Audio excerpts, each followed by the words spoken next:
Chapter 1158. Jowen was instantly rendered speechless. He looked at Tsukuyomi and didn't know what to say.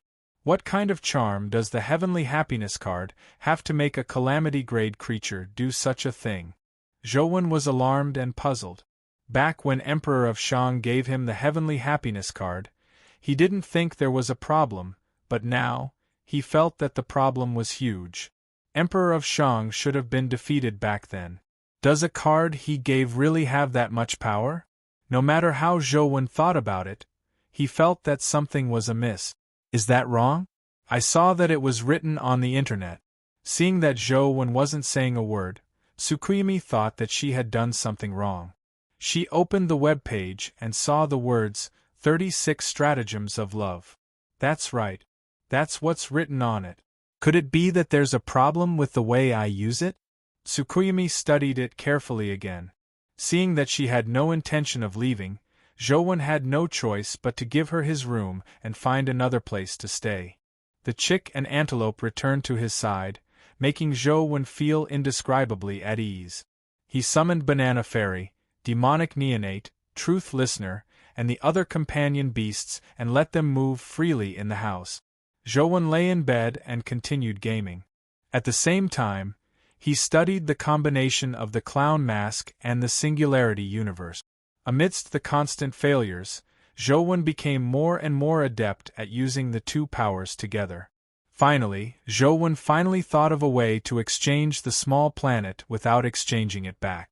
When he arrived in front of a small planet again, Jowen picked up a stone and pinched it in his hand before throwing it into the distance. After the stone flew far away, Jowen pressed his palm on the small planet.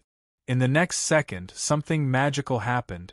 The small planet under Jowen's hand vanished, and the stone he had thrown appeared in his hand. It's done. Jowen was overjoyed as he tried a few more times. The success rate was rather high, and it was the same the other way around. However, he had to leave coordinates on one of the items before he could make a long-distance exchange. The further the exchange, the greater the expenditure. To use this technique, he had to use the power of the clown mask and the singularity universe at the same time. Jowen constantly practiced to allow himself to switch places faster. Only by doing so could he finish off the planet Devourer. After practicing countless times, Jowen found the planet Devourer again when he felt that it was about right. He constantly used teleportation to drain the planet Devourer's strength. When the suction force of the planet Devourer's black hole weakened to a certain extent, it indeed wanted to devour the nearby planets. Jowen immediately teleported to the tiny planet and teleported a stone out. Just as the planet Devourer was about to devour the planet suddenly vanished. Jowen, who was on the planet, vanished as well, leaving behind a fist-sized rock. The planet of Devour the Stone, the replenishment it that the Devourer's body. God, one. Of God Dragon. Yang Hua one Zhang Dragon with him. Hua Zhou of. He of one and God he what? He. One at Tian God T him. Of one of God without, of he God star T how, he. Of the of Chen, the Chen, he one of the Hua of. Without any replenishment, the black hole in the planet Devourer's body clearly became weaker and weaker. The suction force became weaker and weaker, and even its body gradually shrank. Jowen's expenditure was even greater than the planet Devourer's. However, with slaughter replenishing a large amount of essence energy, and with the heaven-opening scripture of the highest elder's essence energy recovery augmentation, it was almost equivalent to infinite essence energy. The planet Devourer's body became smaller and smaller. When it was about the size of a small planet, its body suddenly collapsed and was destroyed. Ding! A companion egg fell out of the planet Devourer's collapse. Killed terror creature, planet Devourer. Discovered companion egg. Jowen was delighted. This was the first terror-grade companion egg he had dropped in the truest sense of the word. He reached out and grabbed the companion egg. He saw that the black companion egg was crystalline. There was a strange vortex pattern inside that seemed to constantly swirl. Planet Devourer, Terror Grade Life Providence, Black Hole Life Soul, Astral Core Wheel of Destiny, Devourer Terror Transformation, Devourer Strength, 89 Speed, 92 Constitution, 94 Essence Energy, 93 Talent Skill, Spacetime Transference, Energy Release Companion Form, Glove. After Zhou saw its stats, he couldn't help but be slightly taken aback. He never expected this item's companion form to be a glove. However, on careful thought, it did look like a glove, but it was too big. He directly chose to hatch it, and a large amount of essence energy was sucked away by the companion egg. It was only because Zhou had the dual augmentation of Slaughterer and the heaven-opening scripture of the highest elder that ordinary mythical creatures couldn't provide such a huge amount of essence energy expenditure. With the injection of essence energy, the planet Devourer gradually hatched. It was identical to the previous planet Devourer, and its size was extremely huge. When the planet Devourer was completely hatched, it transformed into a black beam of light that injected into Zhou body. When Zhou summoned it again, the planet Devourer had already transformed into a glove. It was a black crystalline glove. At the palm, there was a mysterious black vortex that emitted a powerful suction force. Zhou gave it a try and realized that he could control the black hole's suction force on his palm. He attempted to use the planet Devourer glove on a nearby planet. The mountain-sized planet was forcefully pulled over by the black hole on the glove. The closer the planet was to the glove's black hole, the smaller it became. Finally, it was sucked into the glove's black hole. Zhou immediately felt that the glove's black hole's power had become much stronger due to the absorption of the planet. The planet Devourer's strength is strong enough, but the black hole's suction force is too slow. Before the object is sucked in, I can still dodge it as long as I'm fast enough. However, if I directly slap the enemy with the glove, I can suck them into the black hole. It'll be impossible for them to escape. Zhou secretly pondered over how to use the planet Devourer. However, there was one thing that worried Zhou. The planet Devourer's black hole was somewhat similar to Torch Dragon's bright torch vision world. He didn't know if the items that dropped could be taken out if dimensional creatures were sucked in. He brought the planet Devourer to give it a try. Indeed, as he had guessed, nothing was left behind after being sucked into the black hole. Chapter 1159. The next morning, Ansheng did some cosmetic work on Zhou before letting him leave the infamily. Zhou looked at the makeup Ansheng had done for him and realized that his facial lines had softened. His hairstyle had also changed a little, but the other changes weren't too drastic. He took Ye and Yueyu to Sunset College. This was considered Zhou alma mater, but unfortunately, he hadn't graduated from here. Luoyang was rather well preserved because it was surrounded by dimensional zones. Furthermore, several levels below Luoyang City were dimensional zones. All of Luoyang was equivalent to a huge, complicated dimensional zone.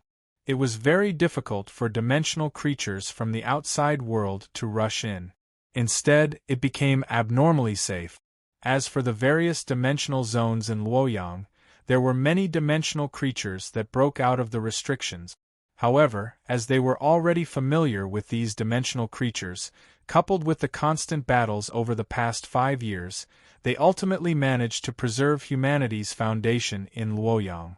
Zhou had also seen a lot of information about Luoyang on the internet. It could be said that Luoyang was a very unique existence in the entire Federation. 2 of the 4 gods of war of the new era were in Luoyang. One was in Tianzhua, and the other was Sunset College's chancellor, Leng Zhongzheng. It was said that in the past 5 years, Luoyang had experienced countless battles of various sizes. The biggest reason why humans could occupy this place was because of these 2 guarding Luoyang. When he arrived in front of the familiar school gate again, Zhou had mixed emotions. Although it had only been 5 years, the school had changed drastically. Many of the buildings were new, and even the gate was different from before. It was likely newly built. Although the entire school looked brand new and more imposing than before, on careful thought, one could tell that the reason why the school had been renovated on a large scale wasn't because of the pursuit of aesthetics, but because it had to be rebuilt. From this, one could tell how many terrifying battles the school had experienced to make the entire school look brand new. Inside the school's gate stood the statue of human Emperor's heaven-slashing sword. It was similar to the one Zhou had seen before, but it looked even more majestic. Upon seeing the human Emperor statue, Zhou couldn't help but shake his head and smile bitterly. Humans treated him as a savior and worshipped him like a god, but he didn't think too much about it back then. He had no intention of saving humanity. He was only forced to do so. He took out the pass and Sheng had given him and successfully brought Yueyu and Ye into the school. However, it could be seen that the guards of the academy recognized him and were very respectful. Zhou roughly knew that this respect was for Njing's impersonation of Zhou, not for him. From the looks of it, Njing must have done a lot while impersonating me. Zhou walked into the school and saw a scene that was very different from the Royal College. Although this place placed great importance on the cultivation of companion beasts, primordial energy arts, and primordial energy skills, one could also see the shadows of technology. There were also many things that combined companion beasts and technology. Tsukuyumi was very curious when she saw the technological items. You're right. The place you go to school is indeed a little different from the college you went to previously, Tsukuyumi said as she looked at the students practicing shooting on the field. Yes. Although Zhou was unwilling to admit it, he had to admit that most of it was thanks to Entienzhua. Entienzhua had always placed great importance on scientific research, and it was said that the results were rather good. The Essence Energy Compression Accelerator he created played an important role in the initial defense of Luoyang. However, due to the excessive expenditure of essence crystals, he didn't see the Essence Energy Compression Accelerator again in the subsequent battles.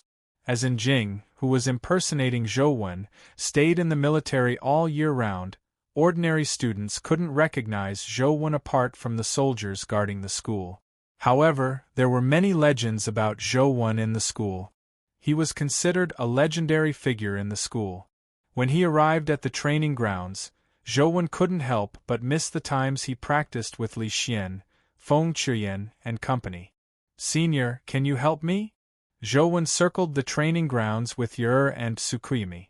Just as he was about to leave, a student came in front of Zhou and said politely. Zhou glanced at the student in front of him. He was 17 or 18 years old, and was likely in his second or third year. Although he wasn't as tall as Zhou, he was considered tall and handsome. What's the matter?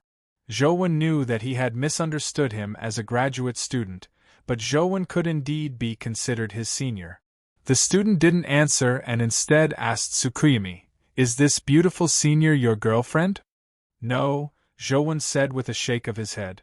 "She's my fiancée," Tsukuyumi added. This time, she didn't say that she was Zhou's wife. Instead, she used the word fiancé. It was unknown where she learned it from. Fiancé? Does that mean you aren't married yet? The boy's eyes lit up as he looked at Zhou and said, "Senior, please fight me. If I win, can you promise to let me have dinner at the cafeteria with you?" Zhou glanced at Tsukuyumi and saw that she wasn't angry. Then, he looked at the boy and asked, "What's your name?" This boy actually wanted to chase after a calamity creature. He was quite bold. It was unknown if he still had such guts after knowing Tsukuyumi's true identity. Qin Mu.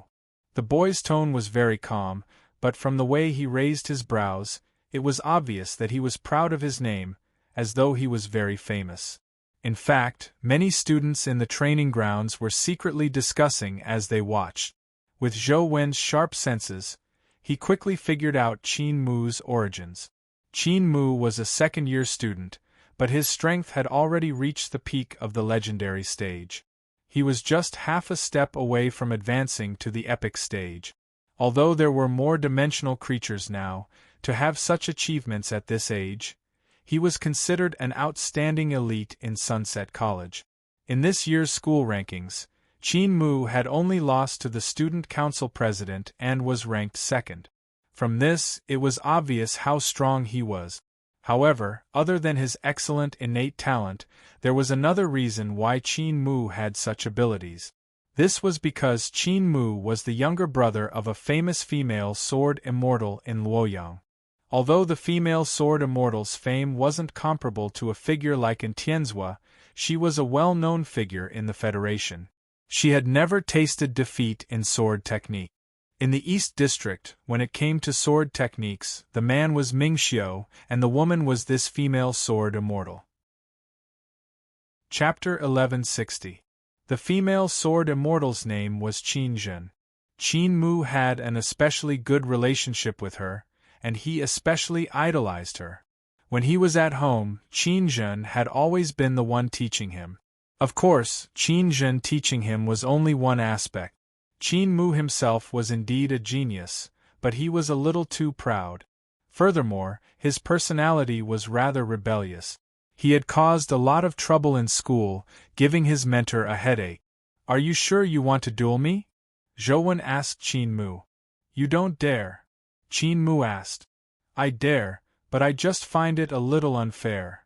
Zhouwen thought for a moment and said, "If you win, you can go on a date with her. If I win, I won't get any benefits at all. Do you think that's fair? Then if you win, I'll arrange for my sister to go on a date with you. That's fair, right?" Qin Mu said with a grin. Zhouwen was glad that he hadn't drunk any water. Otherwise, he might have spat it out. The female sword immortal was really unlucky to have such an excellent younger brother. "How about it? Do you dare to say something?" Qin Mu continued pressing. Qin Mu was certain that Zhouwen would agree to his request. A graduate student being provoked by a second-year student in front of his girlfriend was something he couldn't tolerate. "Right here?" Zhouwen looked around and asked. Many students had already come over to watch the commotion, but they knew Qin Mu's personality very well. They were already used to it. "Right here. Students, you can be our witness. Of course, if you are afraid of embarrassing yourself, we can also get a single room," Qin Mu said with a grin. "Here will do." Zhouwen also wanted to see how the top students of Sunset College would be 5 years later and how they were compared to back then. Qin Mu took a practice sword from the weapon rack and asked Zhouwen, "All right, I'll use a sword." "Senior, what will you use?" "Since you use a sword, I'll use a sword too," Zhouwen said. "Don't regret your posturing." Qin Mu curled his lips and threw a practice sword at Zhouwen. Zhouwen caught the sword and exhorted Yer before walking to the center of the training grounds. "You are a senior. Shouldn't you give me 3 strikes first?" Qin Mu asked with a grin. "Sure." Zhouwen nodded with a smile. "Senior, I won't stand on ceremony then." Qin Mu thought to himself, "I know all the powerful postgraduates, but I've never seen this one before. He's definitely not at the epic stage. Does he think he can beat me at the legendary stage? He really dared to let me have 3 strikes. He was simply blinded by lard. That's good too. If I get rid of you in 3 moves, I'll definitely make that senior look at me in a different light. 3 strikes aren't cool enough. Just 1 strike." Qin Mu thought about it and still felt that killing with 1 sword was cooler and would be able to leave a better impression in the eyes of the beautiful senior. "Senior, I'm going to draw my sword. Be careful." Qin Mu was very confident in his own sword skills. Unless one's level was higher than his, there weren't many people on the same level who could dodge his sword at full power. "All right." Zhouwen nodded with a smile. Qin Mu didn't draw his sword immediately. Instead, he took a few steps forward. Seeing that Zhouwen didn't retreat and just stood there holding his sword, allowing him to approach, Qin Mu couldn't help but sneer to himself. "You know I'm Qin Zhen's younger brother, yet you still dare to let me come so close. If you can't even block 1 strike, you're asking for it." When he reached the attacking distance that he was most proficient in, Qin Mu suddenly struck. That strike was like a glimpse of a swan. Coupled with his movement technique, it was unbelievably fast, but it was also very elegant. It was like an immortal controlling his sword to kill his enemies, taking their heads in the midst of an army of 10,000. Zhou couldn't help but be surprised when he saw Qin Mu's sword skill. Although Qin Mu's sword skill was fast, it was only fast enough among those at the legendary stage. In Zhou Wen's eyes, that strike was so slow that it was impossible for it to touch him. What surprised Zhou Wen was that the sword skill was very similar to his transcendent flying immortal. It wasn't the current transcendent flying immortal, but the transcendent flying immortal he had when he was in school. Although this strike had some changes, the core part hadn't changed. Strange, why would he use my transcendent flying immortal? Zhou Wen was puzzled. It was different from Sei Gasakai. Sei Gasakai had only observed Zhou Wen's sword moves and sword intent before comprehending a concept similar to transcendent flying immortal. Although the two were very similar, some of the key core and details were different. However, Qin Mu's sword skill was different. His sword skill had details, and many of those details were unique to Zhou Wen. That's strange. I've never taught anyone my sword skill, much less anyone with the surname Qin. Why does this Qin Mu know my sword skill? Zhou Wen was puzzled. Qin Mu had originally wanted to defeat Zhou Wen with one strike. He had used 90% of his strength in that strike, and its speed was astonishingly fast. However, to his surprise, the practice sword in Zhou Wen's hand actually blocked Qin Mu's sword, preventing him from succeeding. Qin Mu was slightly surprised. He didn't expect this inconspicuous graduate student to be able to block the sword skill that his sister had taught him. Let's see how many strikes you can block. Seeing that Zhou Wen didn't react, Qin Mu thought that he had used all his strength to block his attack and that he no longer had the ability to counterattack. Therefore, he launched a storm-like attack. Strike after strike, Qin Mu's sword skill was elegant and ruthless. It was indeed a rare sword skill. Zhou Wen finally understood after watching a few strikes. This sword skill was indeed the transcendent flying immortal he had used in school back then. However, it had been modified by someone and had indeed reached a very high realm. It was much stronger than Zhou Wen's transcendent flying immortal back then, but the core hadn't changed. It could be considered a variant of transcendent flying immortal. However, Zhou Wen still couldn't recall when he had taught sword skills to someone with the surname Qin. After more than 10 strikes, Zhou Wen had seen through Qin Mu's sword skill. There was no need to continue, so he struck out and sent Qin Mu's practice sword flying. Looks like I've won.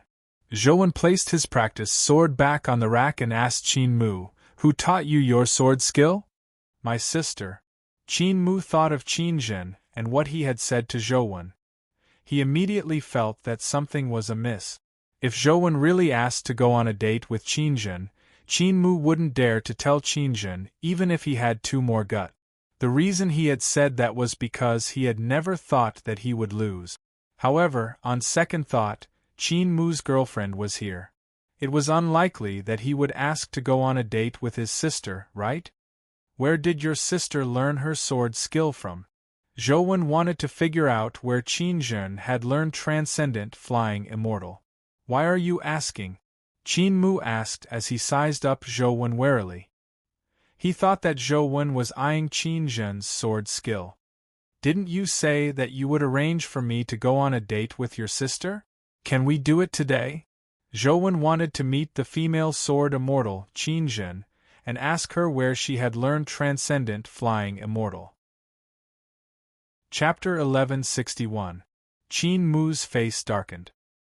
He obviously didn't dare bring Zhou Wen to his sister. Furthermore, he never expected that this senior would really dare to look for his sister. Putting aside the fact that his girlfriend was here, just the fact that his sister was a sword immortal was enough to scare off many suitors.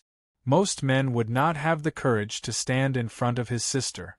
However, when Qin Mu thought about it again, he realized that he had seen many outstanding men, but when they were in front of his sister, all of them would lose their confidence very quickly. They would be at a loss after a few sentences because Qin Zhen's aura was simply too strong. Even if he really brought Zhou Wen to see Qin Zhen, Zhou Wen probably wouldn't dare say anything in front of Qin Zhen. Maybe he could get away with it. "Senior, are you really going to meet my sister?" Qin Mu asked Zhou Wen. "Isn't that what we agreed on?" Zhou Wen said. "All right, I, Qin Mu, am willing to admit defeat. I'll bring you there now. Follow me if you have the guts." After Qin Mu said that, he walked out of the training ground. Zhou Wen looked at Tsukuyami and saw that she didn't have any special reaction. Only then did he feel at ease and follow with Ye-er in his arms. Tsukuyami followed behind. As for the students who liked to join in the fun, they followed behind, as though they wanted to see if Zhou Wen would really date the female sword immortal. She was a goddess that many boys in the school had a crush on. Qin Mu walked in front for a while, and saw that Zhou Wen had really followed him. Furthermore, he had brought two beauties with him. He couldn't help asking in bewilderment, "Don't tell me you're planning to bring them to meet my sister?" "Can't I?" Zhou Wen asked. "Sure, of course you can, as long as you like it." Qin Mu thought to himself, "Is this fellow stupid? If you bring a woman to see my sister, you'll definitely be kicked out. But that's good too. At that time, my sister won't have the mood to take care of me." Qin Zhen was a tutor at Sunset College. He lived on campus and didn't need to leave. Luoyang now enjoyed a high status in the Federation, and Sunset College had long been famous throughout the Federation.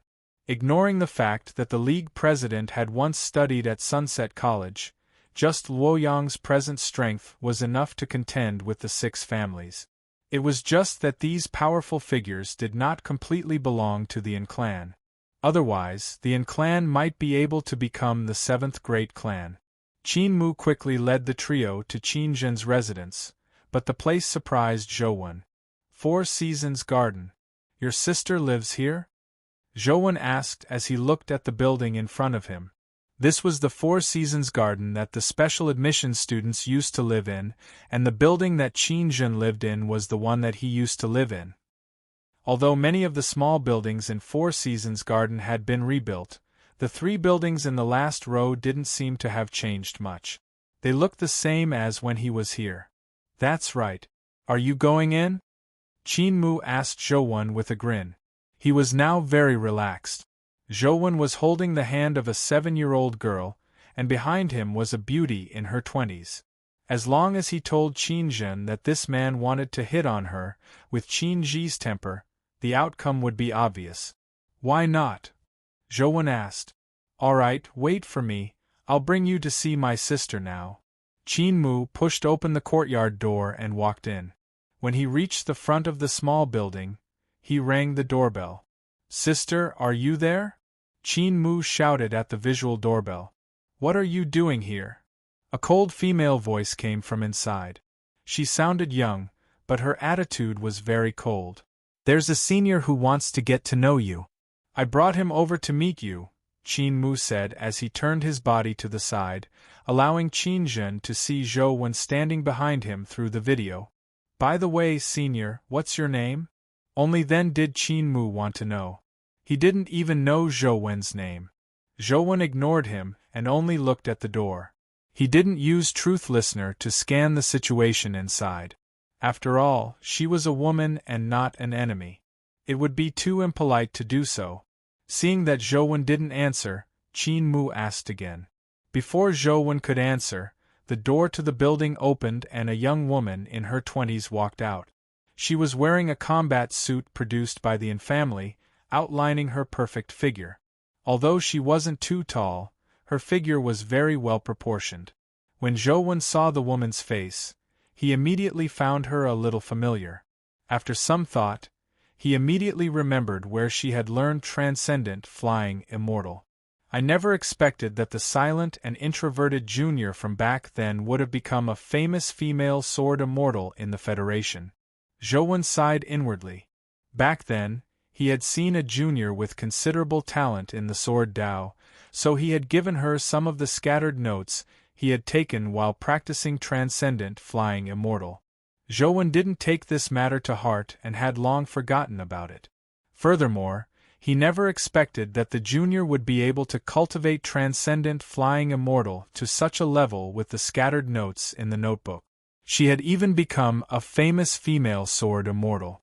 If it wasn't for Zhou Wen's strong memory, he wouldn't have believed it after recalling it and realizing that Qin Zhen was the junior from back then. When Qin Mu saw Qin Zhen walk out, he thought that Qin Zhen wanted to send Zhou Wen away. Therefore, he fanned the flames and said, "Sister, let me introduce you. This senior wants to go on a date with you.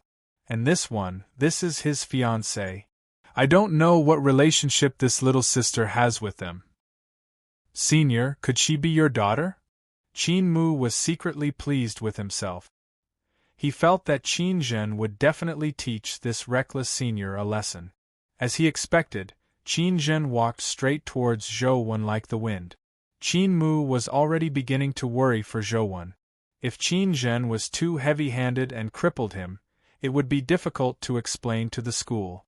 Just as he was thinking about it, Qin Zhen had already arrived in front of Zhou Wen. Qin Mu thought that Qin Zhen's terrifying attack would follow, but he saw Qin Zhen stop in front of Zhou Wen. He did not draw his sword, nor did he attack. What was even more unbelievable was that Qin Zhen's face revealed an expression that Qin Mu had never seen before. The expression was indescribable. It seemed to be pleasantly surprised, but also a little helpless. The current Qin Zhen couldn't see the baleful aura and arrogance of a female sword immortal at all. Instead, she was like a girl next door standing in front of a big brother who had a crush on her. Heavens! Is there something wrong with my eyes? That can't be the goddess of my dreams, Qin Zhen, right? How could she have such an expression? The male students who came to watch the show were all dumbfounded when they saw Qin Zhen's expression. Qin Mu was so shocked that he couldn't even speak. As a younger brother, he had never seen this side of Qin Zhen. "Senior." Qin Zhen lowered her head and called out shyly. It was as if she had turned back into the shy and introverted junior from back then. "Heavens, please strike me with lightning. I don't want to live anymore. Tell me that's not sword immortal Qin Zhen." "It's definitely not." Many male students wanted to kill Zhou Wen. How could their goddess show such an expression to another man? It was absolutely unforgivable. Chapter 1162. "Sister, this person has a fiancé," Qin Mu hurriedly reminded Qin Zhen. However, Qin Zhen ignored Qin Mu as if he hadn't heard anything. "Your swordsmanship is quite good." Zhou Wen praised Qin Zhen. His words came from the bottom of his heart. To be able to cultivate his sword technique to such a level with just a notebook was indeed extraordinary. Even though he had never seen Qin Zhen use a sword, he could roughly guess just by looking at the Qin Mu she taught. Only Zhou Wen could say the word, "not bad." In the eyes of others, it wasn't as simple as not bad. Upon hearing Zhou Wen's words, the students and Qin Mu had the urge to roll their eyes. Did the female sword immortal's sword techniques need his praise? Moreover, what did he mean by not bad? Was this a compliment or a scolding? "Senior, you flatter me. There are still many shortcomings in my swordsmanship. If it weren't for your guidance, I wouldn't have achieved what I have today," Qin Zhen said seriously. Hearing Qin Zhen's words, the entire campus seemed to explode. Qin Mu's eyes widened as he stared at Zhou Wen in disbelief. Who is this person? Qin Zhen actually said that his swordsmanship was taught by him? Is there such an amazing person in our academy? In terms of sword arts, perhaps only Overseer and Chancellor Ling can guide female sword immortals. However, this person is so young. He's definitely not Chancellor Ling or Overseer and I think Qin Zhen is just being polite.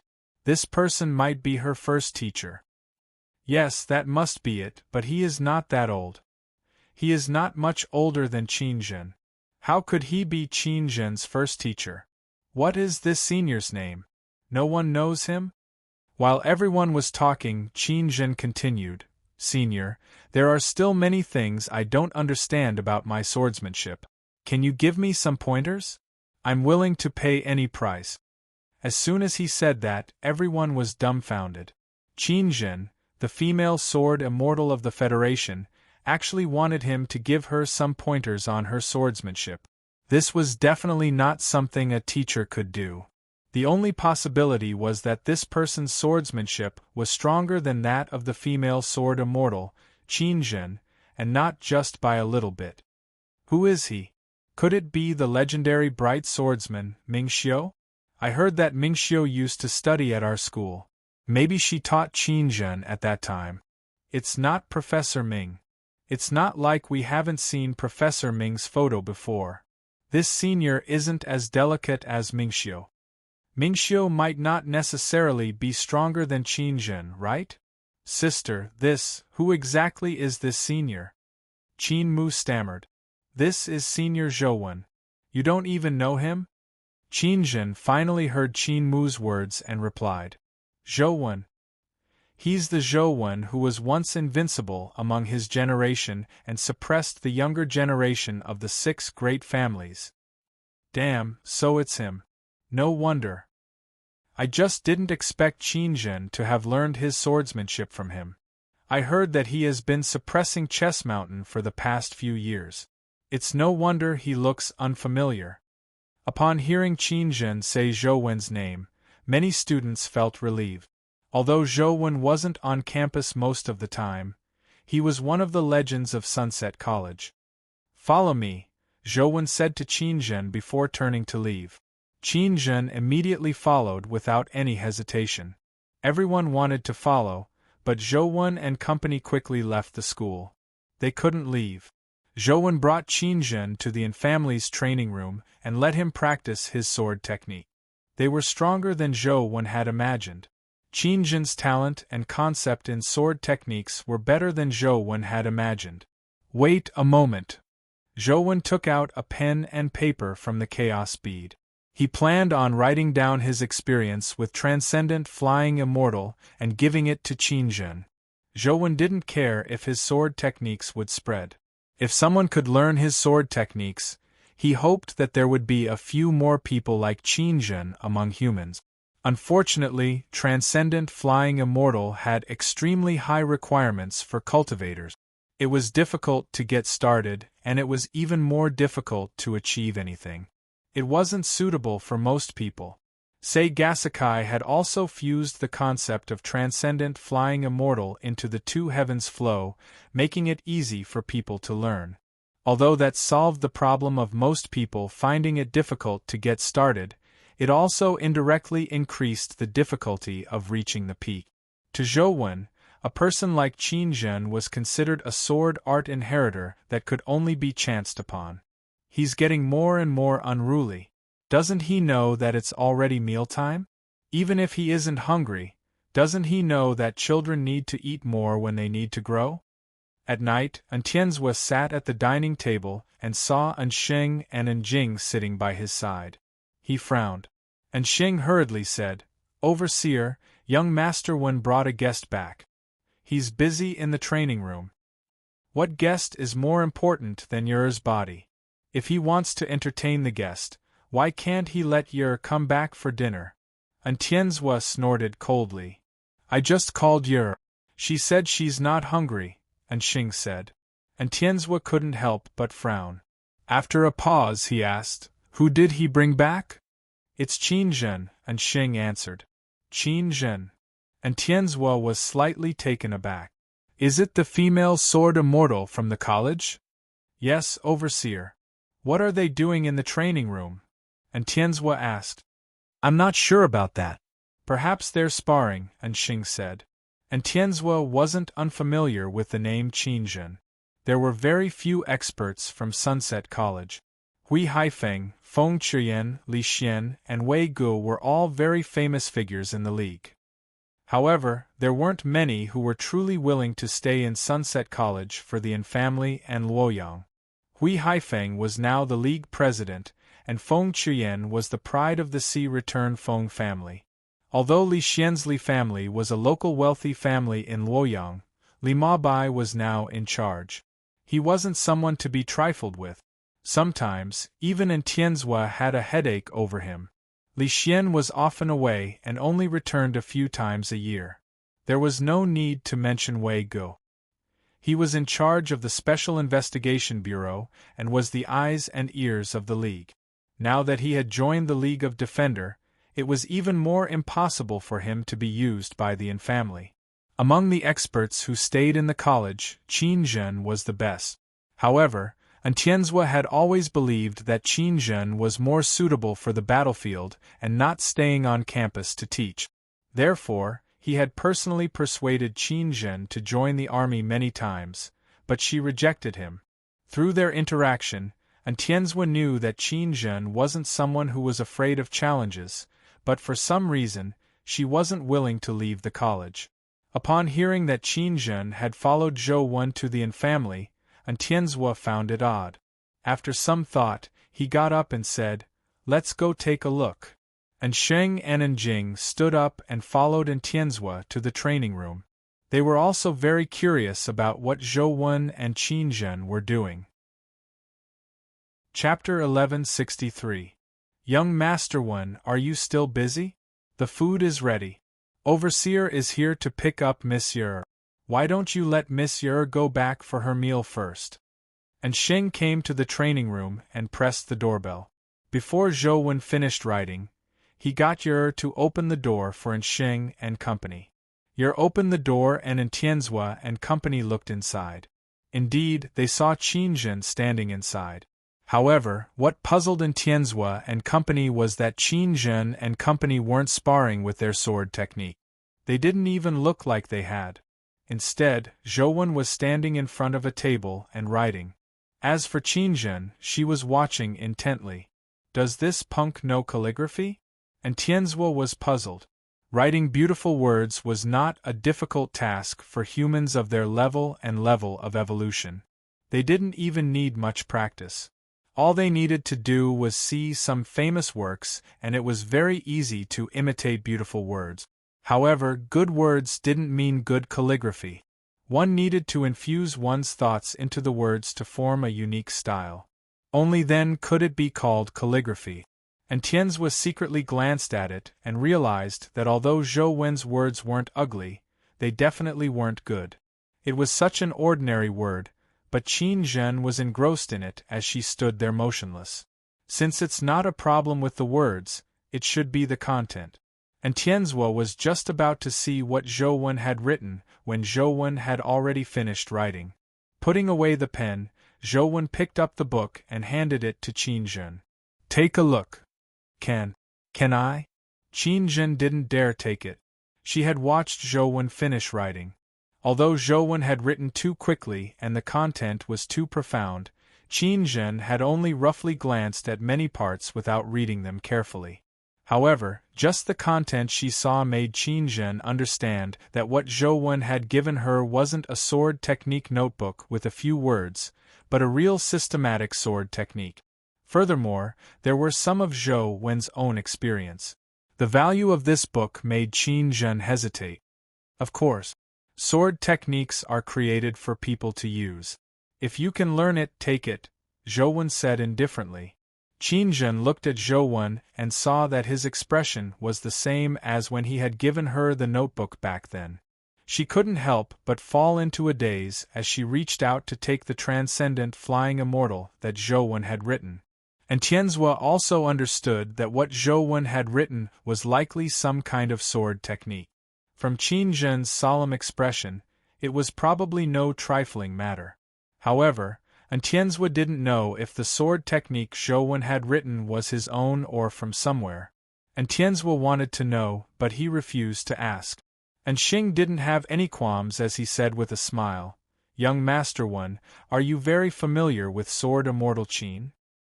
Even sword techniques can be studied together?" Before Zhou Wen could say a word, Qin Zhen said with a serious expression, "Adjutanten, don't joke around. I'm not qualified to study sword arts with Senior. Senior Zhou is my mentor. All my sword techniques were taught by him." With that said, Tianzhua and Jing exchanged looks. Qin Zhen could be said to be one of the most outstanding women in Sunset College in recent years. She was the kind that could be recorded in the school's history. She actually said that her sword techniques were taught by Zhou, but they all knew that Zhou had disappeared for 5 years. How could he have taught Qin Zhen sword techniques? However, Anxing didn't care about that. His eyes darted around as he said to Qin Zhen, since you learned your sword techniques from young Master One, you should focus on actual combat. Are you interested in joining the Sunset Army? On the one hand, you can protect everyone, and on the other hand, you can train your sword techniques. Qin Zhen didn't answer as she looked at Zhou. Zhou glared at Anxing and said, "My sword techniques do focus on actual combat, but actual combat is extremely risky. I might lose my life if I'm not careful. As for the choice, it's best to follow your heart and not be influenced by others." Anxing smiled without a word, pretending not to see Zhou's gaze. Qin Zhen thought for a moment and asked Anxing, "Can I go where Senior went in the past?" "Of course, but it's very dangerous," Anxing said seriously. "I'm not afraid of danger," Qin Zhen said. "Then it's settled. Sword Immortal Qin, the Overseer has already prepared a meal. Why don't you have a meal with young Master One?" Anxing said. Qin Zhen nodded slightly as a form of agreement. And Tianzhua was somewhat delighted to see Qin Ji agree. It was a waste for a talent like Qin Zhen to stay in school to teach. After she trained in the military for a few years, she would definitely become a powerful person who could stand her own ground. However, he had failed to convince Qin Zhen despite having invited her so many times. Now, Qin Zhen had clearly joined the Sunset Army for Zhou. Zhou didn't even say a word. This left Tianzhua very displeased. However, this didn't stop him from liking Qin Zhen. He had already thought of how to train Qin Zhen, how to make her a true female sword immortal on the battlefield and not just in the arena. Although both represented superb combat strength, there were still some differences. At the dining table, under Anxing's guidance, Qin Zhen recounted the process of her learning the sword from Zhou. It left Tianzhua and Anxing stunned. Does that punk really have good taste, or is his luck that good? He casually got a crappy notebook and actually managed to produce a female sword immortal? It must be luck. That punk might just like her because she's pretty. And Tianzhua couldn't accept the fact that the person he thought highly of had been unintentionally nurtured by Zhou. After the meal, Anxing got someone to send Qin Zhen back.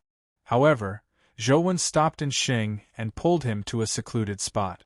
"It's not easy to find a successor for my sword technique. I don't want to see her die." "Young Master One, don't worry. Qin Zhen's talent is extraordinary. She just lacks the baptism of the battlefield. In the future, she will definitely become an existence like a Valkyrie. Overseer has already made plans for her. He definitely won't let such a person's sacrifice be in vain." Anxing paused before saying, "Furthermore, in this world, with Qin Zhen's strength, it's only a matter of time before she enters the battlefield.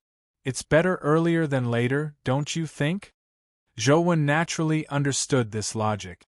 All he could do was sigh helplessly without saying a word. He had no choice either. He didn't know how long he could live. Anxing was right. By letting Qin Zhen join the Sunset Army, she would have Anxing's care and Tianzhua's appreciation.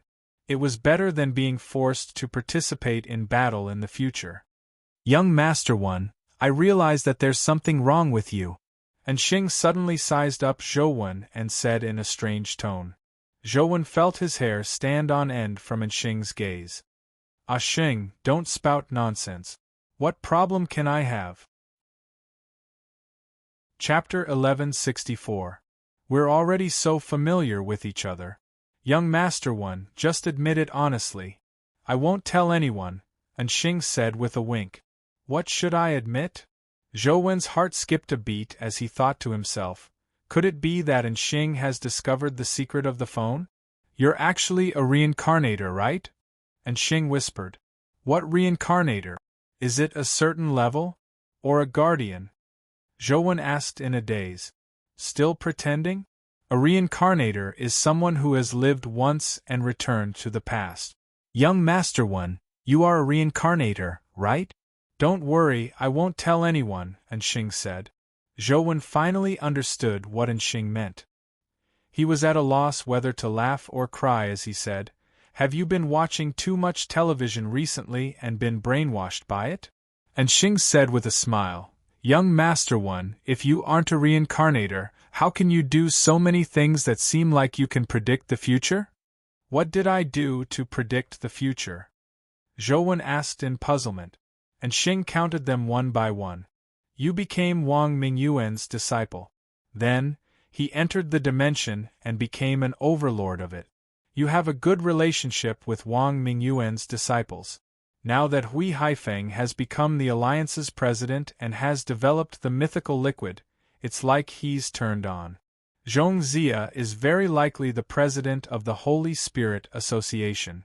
That fellow, Lu Yun, has footprints all over Earth and has entered countless mysterious dimensions. Who knows how many benefits he has stolen? He's known as the #1 godly thief. What's more outrageous is that you have a good relationship with Li Xian. Li Xian is now almost undying. Furthermore, he has an extremely good relationship with the Dugu family and has great influence. Feng Qiuyan and Ming Xiu both regard you as their master. Now they are known as the Sword and Saber Duo. They are famous in the Federation and are the idols of young swordsmen and sabers. What's even more outrageous is that you casually threw away a notebook and created a female sword immortal. Do you dare say that you aren't a reincarnator? You must have known that they were extremely talented, so you formed a relationship with them early on, right? Ah Xing, I think it's a waste of talent if you don't write novels with your imagination. Zhou didn't explain as he turned and left. In fact, Zhou couldn't explain either. He thought about it and realized that he was really a reincarnator. It's just a joke. Young Master One, don't be angry. Anxing chased after him. He was indeed joking. How could there be someone who had been reborn in this world? However, Zhouwen's past was indeed buggy. Tsukuyumi sat in the stone pavilion of the small courtyard with her phone in her hand, but she didn't look at it. Instead, she stared blankly at the moon in the sky and sat motionless for a long time. After a long while, Tsukuyumi retracted her gaze and sighed softly as she muttered to herself, "Do I really have to leave?" As she muttered to herself, Tsukuyumi switched on her phone and looked at Zhou Wen's number in the chat app. After clicking on it, she typed some words, but she felt that something was amiss. Then, she deleted them. She then wrote some more words before deleting them again. After repeating this a few times, Tsukuyumi ultimately didn't send the message and switched off her phone. This is my life, so why do I have to do so many things? Tsukuyumi put down her phone and stared blankly at the sky. She knew that she didn't have much time left. In the middle of the night, an urgent piece of information was placed on Tianzua's desk. And Tianzua read it over and over again with a solemn expression. "Overseer, did something really happen in Netherworld City?" And Xing rushed over in a hurry. He didn't even have the time to button his clothes properly. This was almost impossible to happen to Xing. Even at the brink of life and death, he would keep himself clean and meticulous. He wouldn't panic even if the sky collapsed. And Tianzua's expression was gloomy as he nodded slightly and said, "Missing? Everyone is missing. The people we sent found Netherworld City and saw the camp where my mother and company were stationed, but there wasn't a single person there. From the traces at the scene, for some reason, they all entered Netherworld City." "Did they enter Netherworld City to look for them?" Anxing hurriedly asked. "They went in, but they didn't see a single person," and Tianzua said. "That's impossible. Madam and company are already very familiar with the situation in Netherworld City. Even if they were forced to enter, it's impossible for them to all die in such a short period of time." And Xing said in disbelief. "Indeed, there's no one. It's as if they have vanished into thin air." As Tianzua spoke, He stood up and calmly said, "Go and prepare. I'm going to Netherworld City. Also, don't tell Njing about this." After a pause, Tianzua added, "Don't tell that punk either. Young Master Wen knows Netherworld City very well. If he were to accompany us, the chances of saving Madame will be much higher," Xing said. "His surname isn't N, nor is he my mother's biological son. He has no obligation to take the risk for us," Tianzua said. "But," Sheng was about to say something when he was interrupted by Tianzua. "No buts. Go and prepare. Do as I say and prepare everything as soon as possible. I have to set off before noon today." Tianzua waved his hand and gestured for Xing to prepare. "Yes." Xing could only leave to prepare. Xing hesitated again and again before finally coming to Zhou Wen's courtyard and telling him about the matter. After Zhou Wen heard that, his expression turned extremely solemn. Ouyang Lan and company had long understood the situation in Netherworld City. Even if they were forced to enter, they should be able to come out. Even if they couldn't come out, it was impossible for them to all die so quickly. Now that they were nowhere to be seen, Zhou Wen thought of a terrifying possibility. Could it be that they experienced all the punishments and saw the real Netherworld? Zhou Wen's expression flickered. Zhou Wen remembered City Lord Netherworld's words very clearly. The Netherworld City he saw now wasn't the real Netherworld City. Only after experiencing all the punishments could one enter the real Netherworld. Zhou Wen didn't know what the real Netherworld was like, but he was certain that it was definitely not a good place. "Ah Xing, I'm going out. Help me take care of this place." Zhou Wen originally wanted to make Yer stay, but to his surprise, Yer looked at him. Zhou Wen knew from her eyes that it was impossible to make her stay. "Young Master Wen, go to Netherworld City with Overseer. We can take care of each other," Xing said.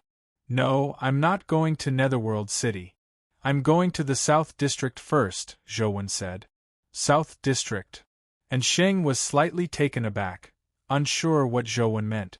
"If I'm not wrong, if I want to save Sislan, I have to find someone to go with me," Zhou Wen said. "Who?" Xing hurriedly asked. "Li Xian." Zhou Wen knew that he had to find Li Xian as soon as possible and get him to go to Netherworld City with him. If he wasted too much time, it would be useless even if he entered the real Netherworld. Chapter 1165. The dimensionalization of Earth was very serious. Even a mythical expert wouldn't be able to travel from the East District to the South District as easily as 5 years ago. Even if everything went smoothly, it would probably take at least half a month for them to make a round trip. Thankfully, Zhou Wen was proficient in spatial teleportation and had a spatial-type calamity-grade expert, Tsukuyami, by his side. Zhou Wen's spatial teleportation ability wasn't enough to support such long-distance accurate positioning, much less teleport Yer and company with him. However, to the calamity-grade Tsukuyami, teleporting them to the Dugu family's vicinity in the South District was just a matter of waving her hand. As he didn't know where Li Xian was, Zhou Wen could only make a trip to the Dugu family and find Worm Dugu to ask where Li Xian was. The Dugu family was known as the most cowardly family. Even the Dugu family's ancestral mansion was built directly in a dimensional zone. The large-scale breakout of dimensional creatures didn't affect the Dugu family much. The dimensional zone where the Dugu family's ancestral mansion was located was called Myriad Elephant Valley. There were no elephants here, but the valley was bizarre. Without the guidance of the Dugu family, even a mythical expert might not be able to walk out their entire lives and be trapped to death in Myriad Elephant Valley. At that moment, a man and a woman stood outside Myriad Elephant Valley with a little girl, a golden eagle, and a white antelope. They were planning the stone monument outside Myriad Elephant Valley. This group of people was naturally Zhou Wen and Tsukuyami. The chick and antelope had also followed. Zhou Wen had asked them to stay in the family, but they refused to listen. There was a stone monument erected outside Myriad Elephant Valley. On the left side of the stone monument were the words, "Heaven doesn't answer, earth doesn't answer." On the right side were the words, "Life of solitude." Zhou looked at it for a long time and found the monument somewhat strange. It wasn't a couplet, nor was it a poem. It was awkward no matter how he looked at it. If it's Life of Dugu, it might be a genus name, but the word solitary is different from the Dugu family's surname. It shouldn't be a person's name. Zhou looked outside Myriad Elephant Valley for a long time, but he didn't see a single member of the Dugu family. However, Zhou eyes and ears were extremely sharp. He had long discovered that there were many strange creatures lurking around. There were goo that resembled sand, as well as dimensional creatures that resembled grass. The seemingly peaceful entrance of the Wanxiang Valley was, in fact, filled with killing intent. It was just that those strange creatures had not received their master's orders, so they did not attack. "I'm Zhou, a friend of Worm Dugu. I specially came to visit," Zhou shouted into the valley. "Are you Luoyang's and family's Zhou?" A voice sounded from the valley, but there was still no one in sight. "I came from Luoyang, but my surname isn't An. My name is Zhou," Zhou said. "Why do you want to see my second master?" The voice rang out again. "I have something to ask you." Zhou was slightly taken aback when he heard the term second master. Then, he recalled that Worm Dugu was ranked second in his generation. Dugugu called him second uncle, so it was likely that this second master was how a junior addressed him. "What is it?" the voice asked again. "I can only tell you this when I meet Worm Dugu," Zhou said with a frown. "Second master is not at home. You can go back," the person in the valley said again. Where did he go? Zhou was somewhat depressed when he heard that. If Worm Dugu wasn't around, it would be even harder to find Li Xian. He couldn't wait that long. "I don't know," the voice in the valley said. "If I can't find Li Xian, I can only try to suffer the punishment of Netherworld City myself." Zhou was somewhat depressed. He had tried the punishment of Netherworld City. If he didn't use Great Brahma to cheat, Zhou wasn't confident that he could survive all the punishments. However, if he used Great Brahma to cheat, he wouldn't be able to open the true entrance to the Netherworld. Therefore, it was best if he could find Li Xian. If he couldn't, Zhou could only give it a try himself. Just as he was about to leave, he suddenly heard a bang. He turned his head and saw a man covered in blood rush out of Myriad Elephant Valley and fall to the ground at the valley entrance. "Save me! I know where Second Master is." The man seemed to use the last of his strength to shout at Zhou before fainting. Zhou immediately could tell that the person's injuries weren't simple. He was on the verge of death. It wasn't as simple as fainting. Many goo could be seen crawling around his body. His heart and other organs were already riddled with holes.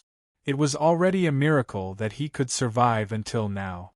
Zhou originally didn't plan on offending the Dugu family, but there was something fishy about this matter. Furthermore, the person said that he knew Worm Dugu's whereabouts.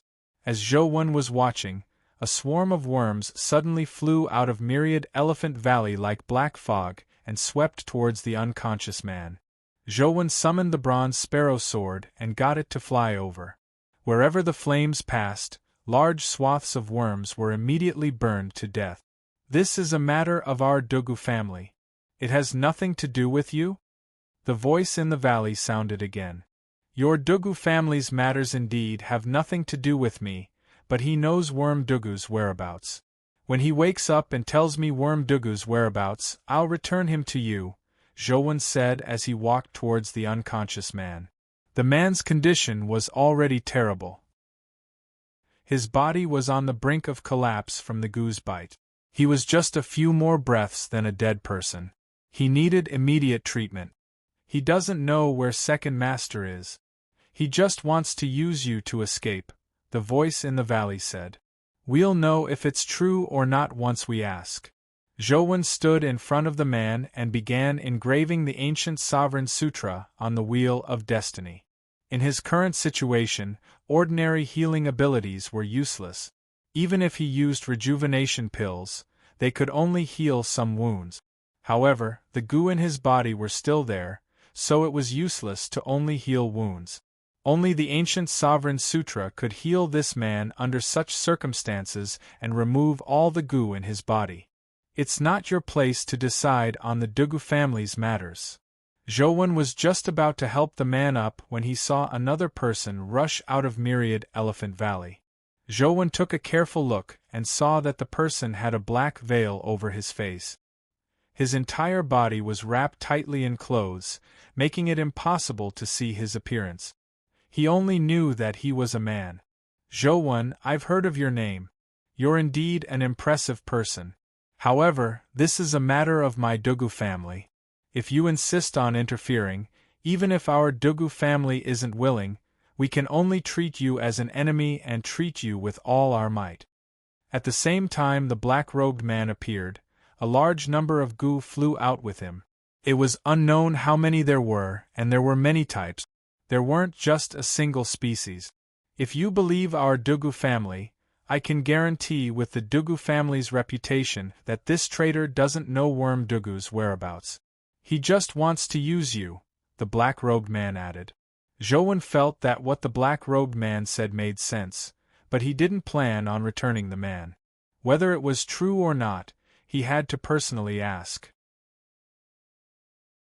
Chapter 1166. Zhou extended his hand to grab the unconscious man. Without any hesitation, the black-robed man ordered a large number of goo to pounce at the unconscious man. Like a sandstorm, they were everywhere. The characteristics of the goo were completely different. If it were an ordinary person, they definitely wouldn't be able to take care of so many goo. Before Zhou could move, the chick let out a long cry. The countless goo instantly fell from the sky. Although they didn't die, they lay on the ground trembling, completely ignoring his commands. The black-robed man's pupils constricted as he repeatedly urged the goo, but it was completely useless. Even the mythical goo were silent as they trembled on the ground. No matter how he urged them, there was no reaction. The black-robed man bit the tip of his tongue and spat out a mouthful of blood. He wanted to use his blood essence to power the goo, but the goo remained motionless. How is this possible? The black-robed man was alarmed. The goo were connected to his life and death. He forcefully spat out his blood essence and essence energy to stimulate his potential, making the goo feel threatened. They would definitely resist to the death. Even if they encountered a natural enemy, they would fight to the death. However, no matter how much he stimulated his body's potential, the goo remained motionless. All they did was tremble. Zhou had already grabbed the unconscious man by the collar with one hand and lifted him up. Zhou, do you know that our Xia family and the An family have been working together for many years?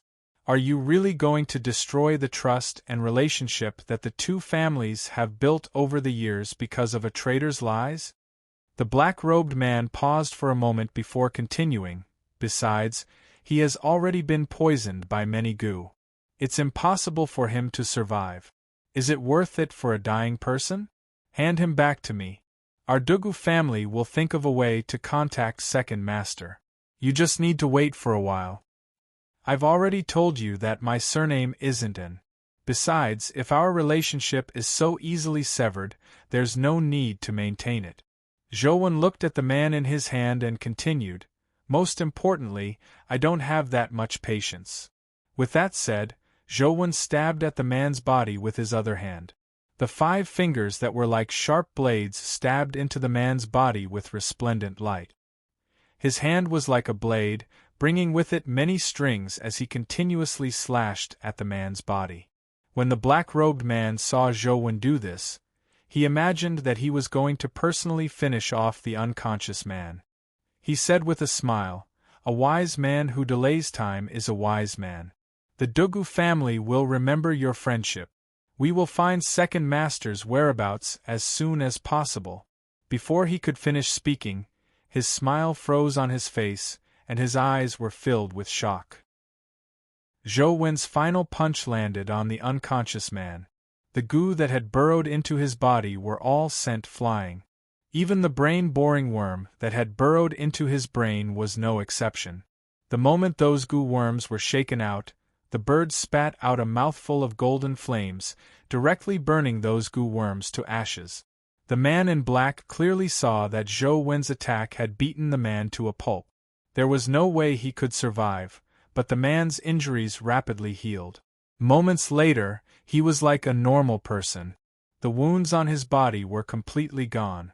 The unconscious man had already woken up. He landed on the ground and got up. He looked at his body in surprise and delight. Zhou Wen, our Dugu family is being attacked by a group of unknown people. Second Master and the rest are trapped in Myriad Elephant Valley. The man anxiously shouted at Zhou Wen. Is that so? Zhou Wen frowned as he looked at the black-robed man. However, the black-robed man wasn't flustered at all. He said with a smile, "Don't tell me you're listening to the nonsense of a traitor? Does that mean the Dugu family is fine?" Zhou Wen asked. "It's not fine. It's just that this traitor caused trouble. Everything will be fine once we capture him," the black-robed man said. Zhou Wen, don't believe him. He's not from our Dugu family at all, the man said anxiously. Aren't your methods too inferior? Are you trying to instigate Zhou Wen to become enemies with our Dugu family so that you can take advantage of the chaos to escape? It's useless. You are also a member of the Dugu family. You should know what the Dugu family is capable of, the black-robed man said indifferently. Just as the man was about to say something, Zhou Wen interrupted him and said, "Since the Dugu family is fine, I'll take him in to take a look. If he's a traitor, I'll personally hand him over to Worm Dugu." "Alright, let's do that. I'll go in with you." The man was delighted when he heard that and hurriedly expressed his attitude. Of course. The black-robed man agreed without any hesitation. He even looked at the man and sneered. "Dugu Busha, I'm afraid you are wrong to use such methods to sow discord between our Dugu family and Zhou Wen. Zhou Wen and Second Master are best friends. So what if we let him enter Myriad Elephant Valley?" However, Dugu Busha said to Zhou Wen, you have to be careful. He must have set up an ambush for us to enter the valley." "Your name is Dugu Busha?" Zhou Wen didn't know who was telling the truth and who was lying, but the name Dugu Busha resounded in his ears. This person was very famous in the Dugu family. He wasn't originally called that because he had condensed a life providence called God of Immortality. Later, he gained the nickname Dugu Busha. Perhaps because the name God of Immortality was too resounding, gradually, no one remembered his original name. God of Immortality was indeed famous, but he was famous for having a useless life providence. Because of this life providence, Dugu Busha couldn't even kill an ant. His life providence was destined to prevent him from being stained with blood his entire life. Yes. Dugu Busha nodded. Your life providence is God of Immortality? Zhou Wen sized up Dugu Busha and felt somewhat suspicious. This was because the legendary Dugu Busha was at least 40 or 50 years old. As for this man, he looked to be in his 30s. Yes. Dugu Busha saw Zhou Wen's puzzlement and explained, "The primordial energy art I cultivate is a little special. I look much younger than my actual age. Perhaps this is the benefit of not killing." Zhou Wen nodded and didn't harp on Dugu Busha's identity. He looked at the black-robed man and asked, "Can we enter the valley now?" "Of course, anytime. I still have to thank you for helping our Dugu family capture the traitor. Our Dugu family will definitely repay you. However, you have to watch Dugu Busha closely. He's very sinister and cunning. Don't let him escape." As the black-robed man spoke, he made an inviting gesture before walking towards Myriad Elephant Valley. "He won't be able to escape." Zhou Wen gestured for Dugu Busha to leave first. Dugu Busha didn't hesitate as he gritted his teeth and walked towards Myriad Elephant Valley. He had no intention of retreating. Zhou Wen followed Dugu Busha into Myriad Elephant Valley. Tsukuyumi, the chick, and the antelope followed. Chapter 1167. The myriad elephant valley looked like a valley from the outside, but after entering, they realized that there was a sea of clouds in front of them. Only the continuous mountain peaks protruded above the sea of clouds. It was a magical scene. As for where Zhou and company were standing, they were astonishingly at the peak of a mountain. As far as their eyes could see, they could see palaces faintly discernible in the sea of clouds. They looked real, but also like a mirage. In the sky, the 3 suns shone together and the 7 moons were in the sky. In the sky there were even mountains that grew in the opposite direction, as though they were about to plunge into the sea of clouds, forming an extremely bizarre world. Zhou turned around and realized that the valley entrance they had come from had vanished. The Dugu family's old mansion was extremely mysterious. Outsiders didn't know much about it, so Zhou didn't know much about the myriad elephant valley. Now that he saw such a miraculous scene, he couldn't help but click his tongue in wonder. However, Zhou didn't see the scene of a huge battle, nor did he discover any traces of it. This was different from what Dugu Busha had said. The truth is clear at a glance. Now you should know who's lying, right? The black-robed man said to Zhou with a smile. Dugu Busha hurriedly explained, Zhou, don't believe him. The myriad elephant valley has the taboo of myriad elephant. Everything here is constantly changing. Everything is between the void and the real. Be it the mountain or the palaces, they will constantly change between the void and the real. Second Master and the rest are trapped in the old mansion. The old mansion is on Infinite Mountain. At this time, it should still be in an illusory state and can't be entered. However, as long as we reach Infinite Mountain, we can see the illusory Infinite Mountain and those people. Since you say so, I'll take Zhou to Infinite Mountain to take a look. Let's see how long you can continue quibbling. As the black-robed man spoke, he turned around and flew in a certain direction. Just as Zhou was about to summon a flying mount, he saw the chick flap its wings and immediately fly up. Its body grew larger in midair, and soon it was like a golden cloud. The chick chirped a few times at Zhou, as though it wanted him to sit on its back. Zhou was somewhat delighted when he saw that the chick had such a transformation ability. He got onto the chick's back with Yer. Tsukuyami and the antelope followed.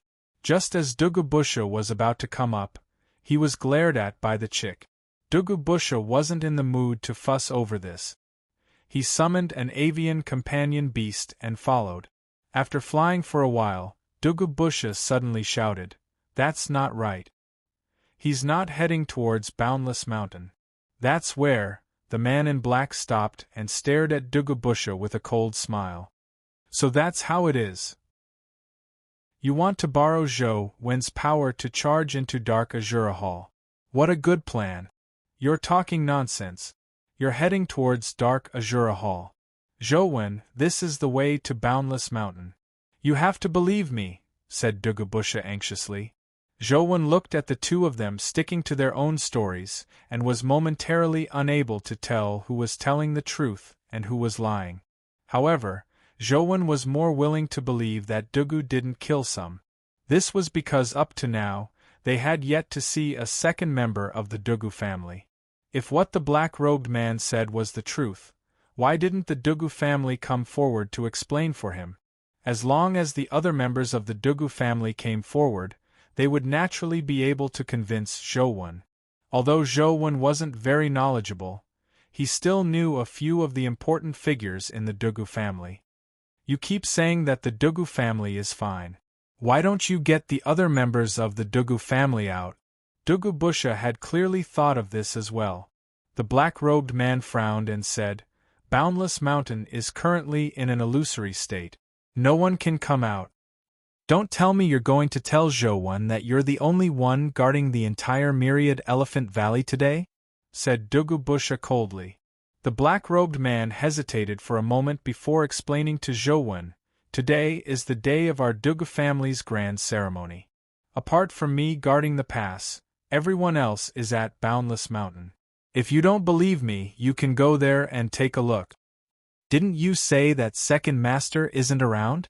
Now, you're saying that everyone is at Boundless Mountain? Dugubusha found a loophole in the black-robed man's words. Second master hasn't returned, so it's naturally impossible for him to participate in the grand ceremony, said the black-robed man. Zhouwen watched the two of them exchange words. Although Dugubusha's words made sense, he couldn't completely believe them. What kind of place is Dark Azura Hall? Zhouwen couldn't decide who to listen to as he asked after some thought. Dark Azura Hall is the most mysterious place in Myriad Elephant Valley. Extremely terrifying dimensional creatures are suppressed inside. It's a forbidden land of my Dugu family. No one is allowed to enter. In the past, members of my Dugu family mistakenly entered it, but they were never found. He lured us in because he wants to use Dark Azura Hall's power to kill us, said Dugubusha. Zhouwen looked at the black-robed man who said, Dark Azura Hall is indeed a forbidden land of our Dugu family. Outsiders are not allowed to enter. It's extremely dangerous inside. In that case, why do you say that Dugubusha wants to charge into Dark Azura Hall? Zhouwen asked. The black-robed man answered, Others will definitely die if they enter, but Dugubusha is different. If he enters, not only will he not die, but he will also obtain extremely terrifying power. He absolutely cannot be allowed to enter. Others will die if they enter, but I will obtain terrifying power if I enter. Isn't that a joke? Dugubusha said. The matter is rather complicated. It's difficult to explain it in a short period of time. To put it simply, it has to do with Dugubusha's life providence. If we let him enter and obtain the power of Dark Azura Hall, not only will our Dugu family suffer, but the entire Federation will also be greatly affected.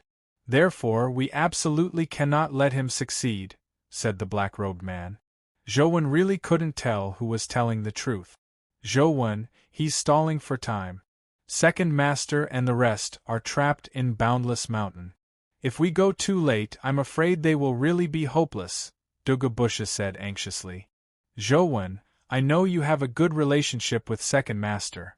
If you are bewitched by him and forcefully barge into Dark Azura Hall, our Dugu family will definitely suffer heavy losses. What do you want Second Master to do? The black-robed man said. What exactly is suppressed in Dark Azura Hall? Dimensional creatures? Guardians? Or something else? Zhouwen had no choice but to continue asking. I don't know. This is a secret of our Dugu family. Only the past patriarchs know the truth, said the black-robed man. Your words are filled with loopholes. Since only the patriarch knows the truth, how do you know that I will obtain immense benefits if I enter? He's clearly stalling for time. Zhouwen, quickly save Second Master and the rest. Any later and it will really be too late. Dugubusha wore an anxious look. Chapter 1168. We can go anywhere, Tsukuyami suddenly said to Zhouwen. After Zhouwen heard that, he felt that it made sense. With a calamity-grade powerhouse like Tsukuyami following him, it wouldn't be a problem no matter which path he chose. Furthermore, there was an antelope of unknown level by his side. With such a powerful lineup, it would be difficult for anything to happen. However, Zhouwen's personality was like this. He felt that he wasn't willing to use force to resolve anything until the very end. He always felt that using force to resolve problems was a last resort. Once he failed, there was no way out. He didn't like that feeling. Today was somewhat different. Zhouwen didn't have the time to continue wasting time. He had to find Li Xian as soon as possible and take him to Netherworld City. Let's go there first. Zhouwen thought for a moment and finally chose to head in the direction Dugubusha had mentioned. Zhouwen chose to head in this direction not because he believed in Dugubusha, but because of a theoretical analysis, if what they said was the truth. If what they said was the truth, then the black-robed man was luring them to their deaths, while Dugubusha only wanted to obtain strength. The latter was relatively less dangerous, but they would still be deceived. The latter was clearly safer. Zhou, if he enters Dark Azura Hall, the consequences will be unimaginable, the black-robed man said with a heavy expression. He knew that he couldn't stop Zhou, so he could only continue. If you have to go, it's best you restrain Dugu Busha first. There's no need. Let's go. Zhou shook his head. He had his own plans, so there was no need to restrain Dugu Busha. Let's go quickly. I hope we can still save Second Master and the rest in time. Dugu Busha rode the bird and flew in the direction he had chosen. Zhou, do you really know what you're doing? The black-robed man frowned. Zhou didn't say a word as he got the chick to speed up and follow behind Dugu Busha. The black-robed man followed as well. Although he knew that he couldn't stop Zhou, it was impossible for him to do nothing. All he could do was wait for an opportunity. Under Dugu Busha's lead, the group flew through the cloud sea wonder, passing through mountains and palaces that were either real or illusory. Some of the palaces were simply illusions. They could directly pass through the palaces, but there were also palaces and mountains that looked like illusions that turned into real matter after a moment. It looked strange and magical. Figures of dimensional creatures could be seen on many mountain peaks. However, the dimensional creatures couldn't rush out of the illusory mountain peak. Dugu Busha circled around the corporeal mountain peak. Clearly, he didn't want to waste any time. After flying for more than an hour, the man in black who had been silently following behind suddenly said, "Dark Azura Hall is right in front of us. Right now is the time for Dark Azura Hall. If we let him rush in, it will be too late to stop him." "What's in Dark Azura Hall?" Zhou asked. He felt that even if the man in black wasn't lying, he was definitely hiding something. A palace appeared in the sea of clouds in front of them. Unlike the other palaces, this palace was upside down, on the other side of the sky. There were many mountains that drooped down from the sky in myriad Elephant Valley, but this was the only palace they saw along the way. Regardless of whether this palace was Dark Azura Hall or not, it was an extraordinary place. At this point, seeing that Dugu Busha was gradually approaching the palace, the man in black hesitated for a moment before saying, "I actually don't know much. I only know that there is someone trapped in Sunluo Hall." "A person?" Zhou was somewhat puzzled. "A member of our Dugu family. Furthermore, it's someone we can't let Dugu Busha see." This is what the clan leader said. There's no mistake. The man in black looked at Dugu Busha and continued, "It's still not too late to stop him. We can't let him in." Zhou said to Dugu Busha, "The palace ahead shouldn't be Boundless Mountain, right? There's no need to approach it. Let's circle around it." "All right." Dugu Busha agreed, but he didn't change his direction. He continued charging towards the upside-down palace. At that moment, he naturally knew that what Dugu Busha had said was a lie. His goal was the palace. The chick let out a long cry as it spewed out golden flames that swept towards Dugu Busha. Although the chick looked like an eagle, it actually had the bloodline of a phoenix. It spewed out a mouthful of phoenix flames, and the terrifying golden flames swept Dugu Busha and his companion beast in. The mythical avian companion beast was burned to ashes. Dugu Busha was also burned into a flaming man. He was about to be burnt to a crisp. But even so, Dugu Busha didn't die. With phoenix flames burning all over his body, he suddenly sped up and transformed into a stream of light that charged towards the upside-down palace. To be able to survive after being burned to this extent, his abilities are almost comparable to Li Xian's. Zhou looked at Tsukuyami. With a calamity like Tsukuyami around, it was impossible for Dugu Busha to rush into Dark Azura Hall. However, to his surprise, Tsukuyami had no intention of taking action. All she did was stand there and watch helplessly as the charred Dugu Busha slammed open the door and rushed into Dark Azura Hall. Zhou was somewhat puzzled, but he wasn't too surprised. "It's over," the black-robed man sighed. Although he wanted to stop him, the speed Dugu Busha displayed at the end was something he couldn't stop. However, the black-robed man also knew that now wasn't the time to blame Zhou. Resolving the problem was the top priority. Zhou, I'm afraid I'll have to trouble you to stop Dugubusha later. Don't let him leave Myriad Elephant Valley. After the ceremony ends, our Dugu family will rush over to provide reinforcements. There's still nearly an hour before the end of the ceremony. I hope we can hold on, the black-robed man said. Don't worry. I'll naturally give you an explanation for the trouble I caused, Zhou said. The black-robed man shook his head with a bitter smile as he thought to himself, you have no idea how big the trouble this time is. However, since Zhou was willing to stay and help, he didn't harp on the problem. He continued, I don't know what kind of power Dugubusha will obtain inside either. You mustn't be careless. Prepare for the worst. If there are any means you need to prepare in advance, it's best you do so immediately. Zhou nodded but didn't do anything. All he did was look at Dark Azura Hall. Dark Azura Hall was pitch black in color. There were no traces of bricks at all. It was as though it was carved from a complete boulder. The palace's exterior was very simple and unadorned. It only had one floor and was very squarish. It was somewhat different from the typical rectangular palace. However, this palace didn't have any words or plaque. It was unknown why it was called Dark Azura Hall. Why is this place called Dark Azura Hall? Zhou asked the black-robed man. This is the center of Myriad Elephant Valley, the core of Myriad Elephant. Therefore, we call it Dark Azura Hall.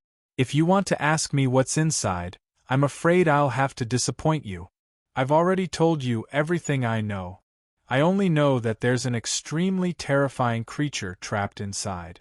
Furthermore, there's a member of our Dugu family, the black-robed man said helplessly. As the two of them spoke, Tsukuyomi suddenly walked towards Dark Azura Hall's door. Chapter 1169. When Zhou saw Tsukuyomi walk over, he led the chick and antelope towards Dark Azura Hall. When the black-robed man saw that Zhou and company were about to enter Dark Azura Hall, he hurriedly said, The taboo power of Dark Azura Hall is extremely powerful. If someone who has killed before enters, they will definitely be injured by the taboo power. If they have a heavy killing sin, they will probably be killed on the spot. In this era, apart from special people like Dugubusha, who hadn't killed before, even vegetarians had to hunt dimensional creatures. However, Tsukuyomi didn't seem to hear him as she walked straight into Dark Azura Hall. Zhou had already engraved the heaven-opening scripture of the highest elder, so it was very difficult for the taboo power to affect him. If necessary, Zhou could use the power of the heaven-opening scripture to protect Yer, the chick, and company. Ever since he had the scripture, the power of the heaven-opening scripture of the highest elder could not only protect Zhou, but it could also be used on others. The antelope and chick rushed in, looking even more anxious than Zhou. Zhou was puzzled, unsure why the two of them were in such a hurry to enter. He hurriedly followed. After entering Dark Azura Hall, he saw that Tsukuyomi, the antelope, and the chick were inside. They weren't injured by the taboo power. Even Yer, who Zhou was hugging, wasn't injured by the taboo power. If it wasn't for Zhou's heaven-opening scripture of the highest elder transforming the taboo power into essence energy, Zhou would have suspected that there was really the taboo power the black-robed man had mentioned. The black-robed man stood outside Dark Azura Hall, but he didn't dare enter. He looked inside from the door and realized that Zhou and company weren't injured by the taboo power. He couldn't help but be surprised. What's going on with these fellows? Could it be that they are like Dugubusha and have a special life providence that prevents them from killing? The black-robed man looked at Zhou and company in surprise. It was naturally impossible for Zhou and company to have the life providence of an immortal god. Apart from the antelope who had no idea if it had killed, the others definitely had killed. Furthermore, an existence like Tsukuyomi was an existence that had triggered a natural calamity. The number of lives she had killed was probably uncountable, and the amount of sins she had killed far exceeded the average living being. However, Tsukuyomi was a calamity-grade big shot. Since she dared enter Dark Azura Hall, she naturally had a way to deal with it. Jowen didn't know.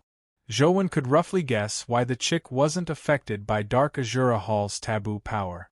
It had the bloodline of the Phoenix, and the Phoenix itself was a Nirvana rebirth creature. Its body would not be tainted by karmic fire or anything like that, so it was reasonable that Dark Azura Hall's forbidden power was useless. As for how the antelope did it, Jowen had no idea, but he didn't find it strange. The only thing that surprised Jowen was that Yer wasn't affected. It looked like the taboo power hadn't descended on her at all. He didn't know how she did it. Yer had killed many humans previously, so it was impossible for her to be unaffected. Jowen didn't think too much about it as he began sizing up Dark Azura Hall. In the squarish stone hall stood a stone furnace. It was about 7 to 8 meters tall and had an ancient design. There were patterns of the sun, moon, and stars engraved on it, but they were all simple dots and lines. They looked very crude. Chains extended out of the stone furnace, binding a strange creature to the wall of the furnace. At that moment, Dugubusha was standing in front of the stone furnace, pressing his hand on the creature's body. The creature had a human's body, but it had an ox's head. Furthermore, its height far exceeded that of a normal person. It was probably nearly 3 meters tall. Jowen took a look and immediately thought of a mythical figure. Could this be the ox head of the legendary ox head and horse face that guarded the netherworld? Dugubusha pressed his hands on the ox head's chest. Strangely, there was a strange power flowing towards Dugubusha from the ox head's body. That power was suffused with a demonic golden light. After it entered Dugubusha's body, it also caused his body to shine with a dazzling golden light. Not only was his physical body changing, but even a golden armor began to condense on the outside of his body. It gradually wrapped around his body. Is that the power of a guardian? No, it's not a guardian. There seems to be a human aura. Could it be? Jowen looked at the ox head tied to the stone furnace with a look of puzzlement. It was similar to the power of a guardian and had a human aura. The only possibility Jowen could think of was the situation with Wang Mingyuan and Zhong Zia. The creature tied to the stone furnace is from your Dugu family? Jowen turned to ask the black-robed man outside the hall. The black-robed man shook his head. I don't know either. I've never seen it with my own eyes, but I believe it's him. Clearly, the black-robed man wasn't too sure either. Perhaps he really wasn't lying. At that moment, Dugubusha, who was wrapped in golden armor, said, That's right. He's from our Dugu family. Furthermore, everyone knows his name. Don't tell me he's the hero of the Dugu family? Jowen's heart skipped a beat as he blurted out. Of the 6 heroes of the Federation, the only one still alive was the exclusive old hero. However, if he lived in such a manner, how was he any different from being dead? No, my patriarch is still presiding over the ceremony at Mount Infinite, said the black-robed man. Dugubusha sneered and said, You guessed half right. He's our Dugu family's hero, but only half. What do you mean? Jowen asked in puzzlement. The so-called 6 heroes should actually be 7 heroes. This is because our Dugu family has 2 heroes, and they're twins. However, these twins are a little special. They basically don't appear in front of outsiders at the same time. Therefore, outsiders only know that our Dugu family's Dugu Wuming is a hero, but they don't know that Wuming doesn't really have a name. It's just that they're 2 different people. They have their own names, and neither can replace the other. That's why they got their names, said Dugubusha. The black-robed man's eyes were filled with shock. Clearly, he hadn't known of such a thing in the past. Since he's the Dugu family's hero, why is he tied up here? Asked Jowen. It's because he chose a different path. He pledged allegiance to the Holy Temple and obtained the power it bestowed upon him. He even wanted to bring the entire Dugu family down this path. That's why he was personally imprisoned here by the other Dugu Wuming. As Dugubusha spoke, the golden light on the Minotaur's body weakened. His extremely strong body began to shrivel up. Soon, he became like a mummy. As for Dugubusha, the golden light on his body intensified. A golden helmet appeared on his face, covering his entire head. It looked like a bull's head. Chapter 1170. From the looks of it, his powers are very suitable for you, Zhouwen said as he sized up Dugubusha. It's hard to say if it's suitable or not. Apart from that old fart, only a member of the Dugu family, like me, can enter Dark Azura Hall. He has no other choice. Dugubusha sized up Zhouwen and company and said, "Thankfully, none of you are from my Dugu family. Otherwise, I wouldn't have had the chance to inherit Dugu Wuming's powers." Clearly, Zhouwen and company weren't affected by Dark Azura Hall. This alarmed Dugubusha. If one person wasn't affected, it could be said to be a coincidence. However, it was odd that so many people and pets weren't affected. However, none of this mattered. Dugubusha had already obtained what he wanted. Now that Zhouwen and company had entered, they couldn't stop him. Dugubusha looked at Zhouwen and said, "I still have to thank you for saving my life and helping me obtain true strength. When I become the owner of Myriad Elephant Valley, I will definitely repay you." Since that half Dugu Wuming failed to become the owner of the Dugu family and is still trapped here, do you think you can? Zhouwen asked. "He can't, but I can," Dugubusha said confidently. "I'm afraid I can't give you such an opportunity. The trouble I caused has to be resolved eventually." "I can't trouble others," Zhouwen said. "You are putting me in a difficult position. Regardless, I'm indebted to you." "I don't wish to kill you," Dugubusha said with a sigh. "The Dugu family gave birth to you and raised you. They are even more indebted to you. You don't seem to have any intention of letting them off." "What I have done is nothing," Zhouwen said. "That's true. Since I've chosen this path, I can only continue down it." Dugubusha nodded slightly and looked at Zhouwen. "It's not too late for you to back out now." Zhouwen didn't say a word as he looked at Tsukuyami and the antelope. He felt that their eagerness to enter wasn't as simple as killing Dugubusha. Seeing Zhouwen remain silent, Dugubusha continued, "Boundless Mountain is about to materialize. I don't have time to wait any longer. Since you aren't willing to retreat, I can only send you on your way." As he spoke, Dugubusha's body glowed with a golden light.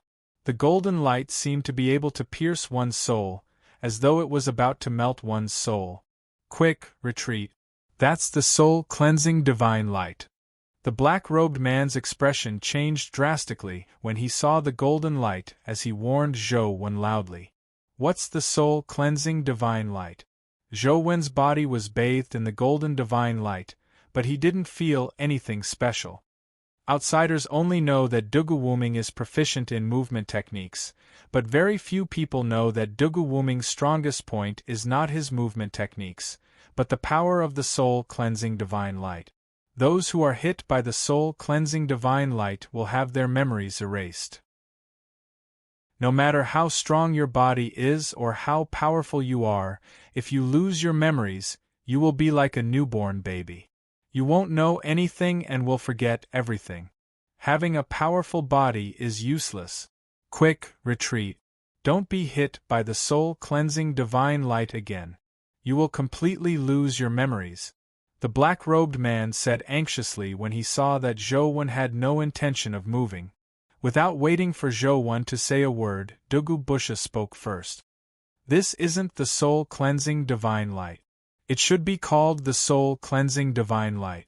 Dugu Wuming's original strength combined with my own strength produces an effect that is far stronger than the soul-cleansing divine light of the past. Now, not only can this divine light wash away memories, but it can also erase one's soul, turning one's body into a soulless, empty shell. However, I'm indebted to you after all. I'm only wiping your memories now. If you don't leave, what happens next won't be as simple as wiping your memories." Zhouwen felt that there were indeed some things he couldn't recall, but they weren't his current memories. Jowun looked at Tsukuyomi again. She was the one who said that it didn't matter which path he took. He couldn't just do nothing and leave this trouble to him, right?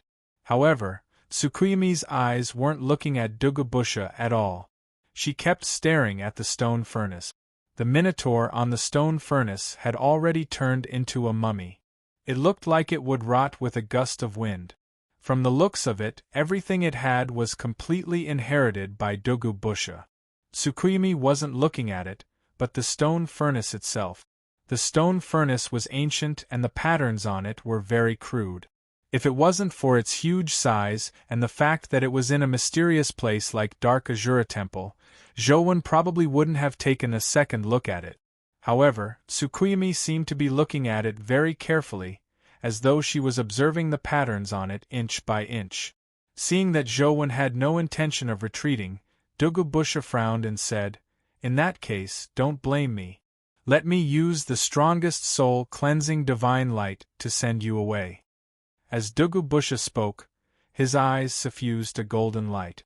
The golden light grew brighter and brighter until it turned a blazing white color. At the same time, Dugubusha's body gradually fused with the divine light. It was as though only his pair of incandescent eyes were hanging in the air as he stared intently at Jowun and company. "He has already reached the terror grade. He's stronger than my old hero back then. Perhaps it's really as he said. That divine light can destroy souls." "Quickly retreat," the black-robed man said in horror. However, just as the black-robed man finished speaking, he suddenly saw Tsukuyomi move. She moved in the opposite direction of the soul-cleansing divine light that illuminated the hall like it was daytime and walked towards Dugubusha. Dugubusha was slightly taken aback when he saw this. However, he was still very confident in his soul-cleansing divine light. He gathered all his strength as his incandescent eyes stared at Tsukuyomi. Back then, Dugubusha had relied on the soul-cleansing divine light to occupy the position of one of the 6 heroes. He had almost never encountered anyone who could match him. Back then, Dugubusha was only at the mythical stage. Later, Dugubusha was trapped in Dark Azura Hall. Over time, his strength improved and he advanced to the terror grade. With Dugubusha's strength augmenting him, he refused to believe that the once invincible divine light couldn't kill a young woman. The terror grade soul-cleansing divine light completely bloomed, transforming into 2 divine beams that shone on Tsukuyomi. The black-robed man outside felt his heart turn cold. He originally wanted to use Jowun's strength to temporarily hold Dugubusha back, but Jowun was too careless. The few of them actually wanted to withstand the soul-cleansing divine light. The outcome seemed to be destined. However, in the next second, the black-robed man's pupils suddenly constricted as his mouth gaped open as though he had been petrified. Dugubusha's soul-annihilating divine light shone at Tsukuyomi. With a wave of her hand, the soul-annihilating divine light immediately vanished. As for Dugubusha's body, he flew out and slammed into the stone furnace. His golden armor shattered from the impact. Dugubusha spat out a mouthful of blood, but his face was filled with disbelief, as though he couldn't believe what had happened. Chapter 1171. It can't be. The man in black stared blankly at Dugubusha, who had struggled a few times to get up. He found it unbelievable. However, Tsukuyomi didn't care about Dugubusha at all. Her gaze was still fixed on the stone furnace. Dugubusha, who was standing up shakily, blocked her view again. Her eyes narrowed, and Dugubusha's body flew out, slamming into the stone wall at the side. His head was smashed, and he died on the spot. Tsukuyomi ignored Dugubusha's life and death. Her gaze remained fixed on the stone furnace as she walked towards it step by step.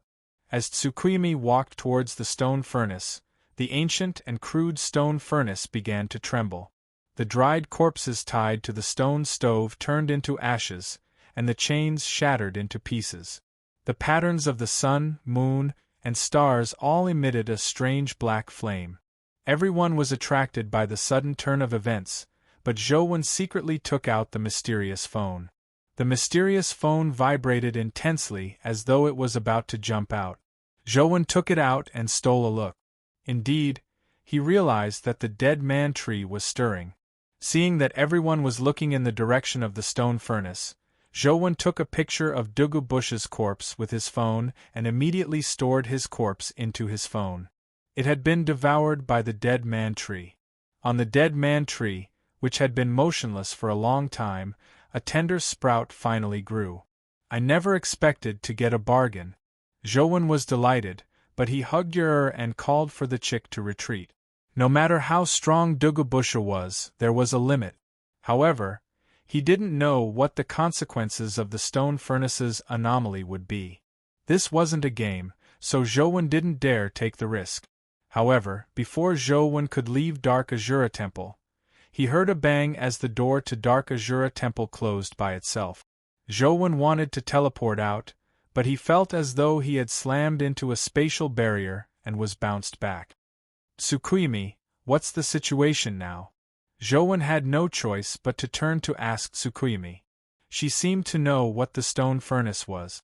Tsukuyumi stared at the stone furnace and said, "There's a powerful creature that doesn't belong to Earth in the stone furnace." A powerful creature that doesn't belong to Earth? Could it be a creature from another dimension? Zhou expression turned solemn. To be called powerful by Tsukuyumi, it was probably not much weaker than her. Boom! Ghostly chi gushed out from the stone furnace like a volcano eruption. Accompanied by the terrifying ghostly chi, a figure rose from the stone furnace. It was an extremely ugly man. He wore black armor and his body emitted terrifying energy.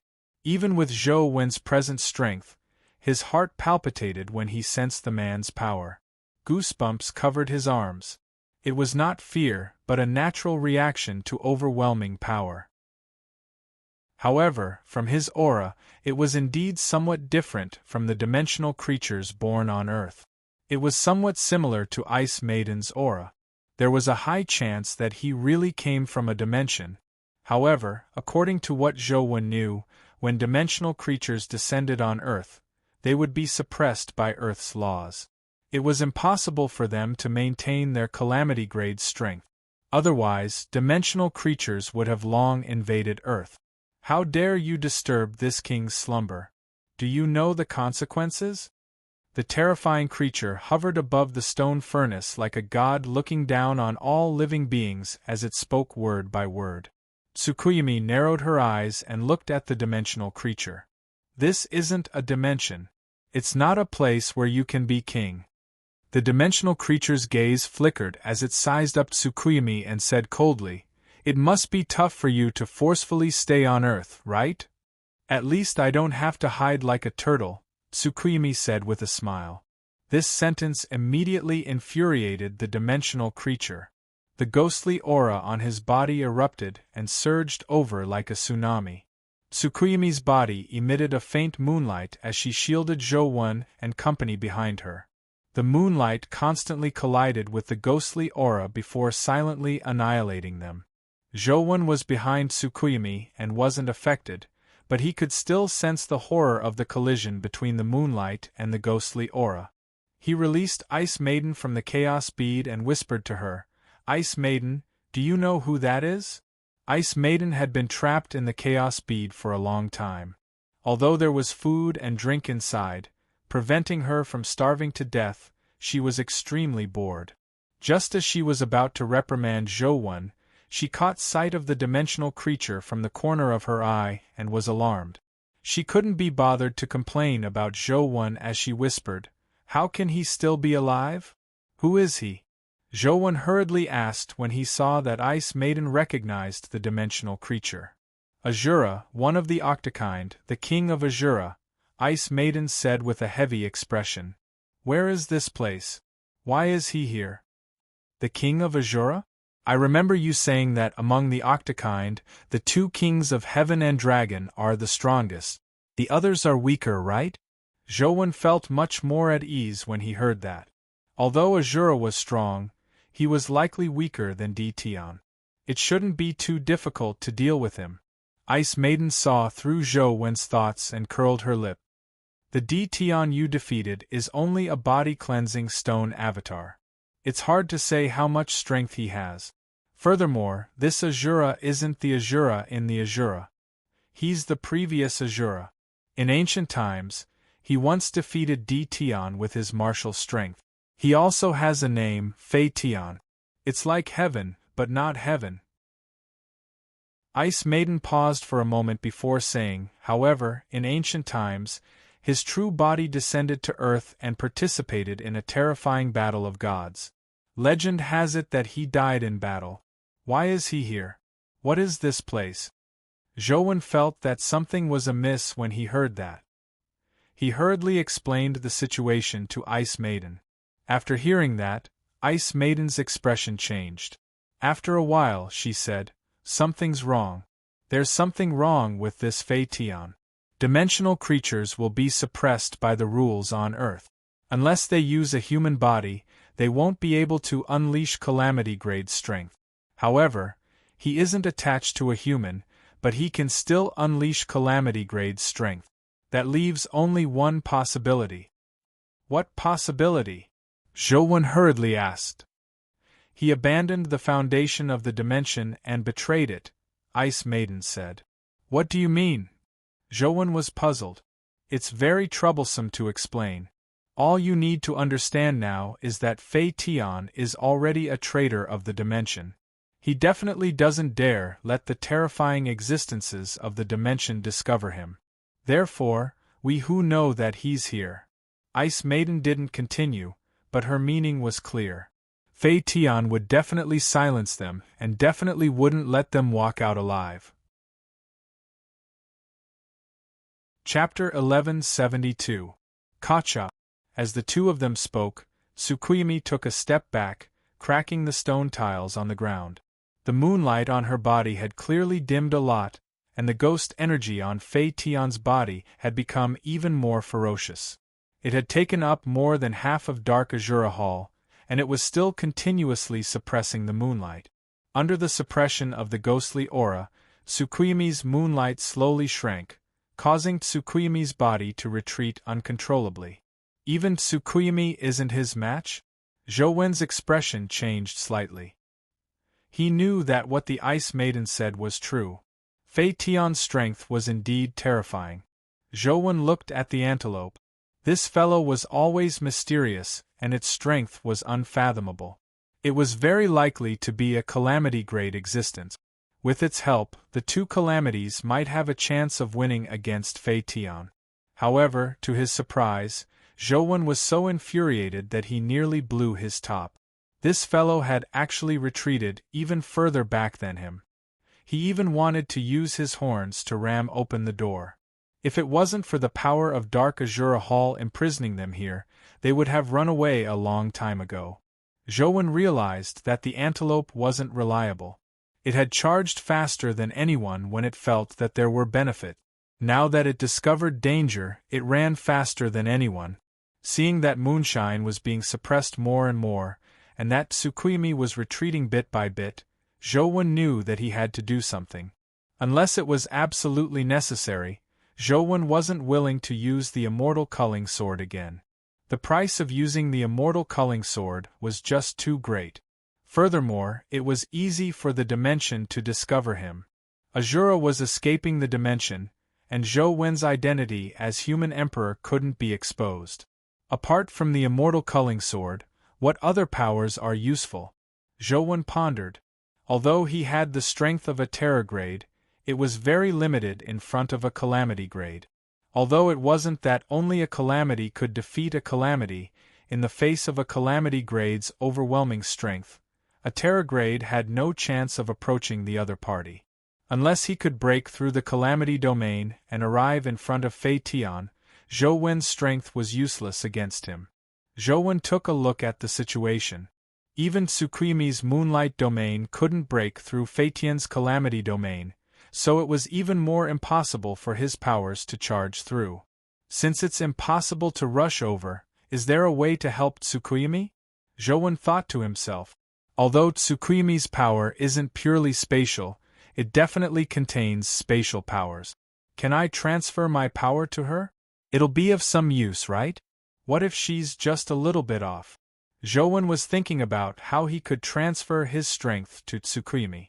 Transferring one's own strength to someone else was a specialized skill. It wasn't something that could be passed down just because one wanted to. Just the simple transmission of essence energy already had many limitations. If the essence energy was accidentally transmitted, not only would it not be able to help the other party, it might even harm the other party. Furthermore, Zhouwen wanted to transmit spatial powers. This was even more troublesome. Zhouwen had never practiced such a technique before. After thinking for a while, he couldn't think of a good solution. The 9 demon blood true dragons can freely transfer their powers between each other because their powers are one. As for Tsukuyomi's power, it's not a pure spatial attribute. It might also have some time or other attribute. If I rashly transfer the power of the clown mask or the singularity universe over, I'm afraid it won't be of any help. Instead, it will cause her some trouble. After some thought, Zhouwen realized that this path wasn't feasible. He could only find another way. Zhouwen's mind raced as he thought of what other powers he could use to help Tsukuyomi. Wait, what kind of creature is Tsukuyomi? I wonder if the demon god body's replication ability is effective on her? Zhouwen had a crazy idea. The demon god body could transform itself into a dimensional creature by scanning dimensional creatures, but typically, it could only transform into a dimensional creature that was lower or not much higher than one's level. The difficulty of transforming into a demon was the lowest, followed by other races. It would be more troublesome to transform into a dimensional creature. In theory, Tsukuyomi was also a dimensional creature born on Earth, so she should be able to be scanned and replicated. However, her level was just too high. Furthermore, there was a high chance that she wasn't a demon. It's not realistic to completely transform into Tsukuyomi, but I can still give it a try. If I can achieve a certain degree of assimilation and change my strength attribute to the same as hers, perhaps I can transfer my strength to her. Zhouwen planned on giving it a try.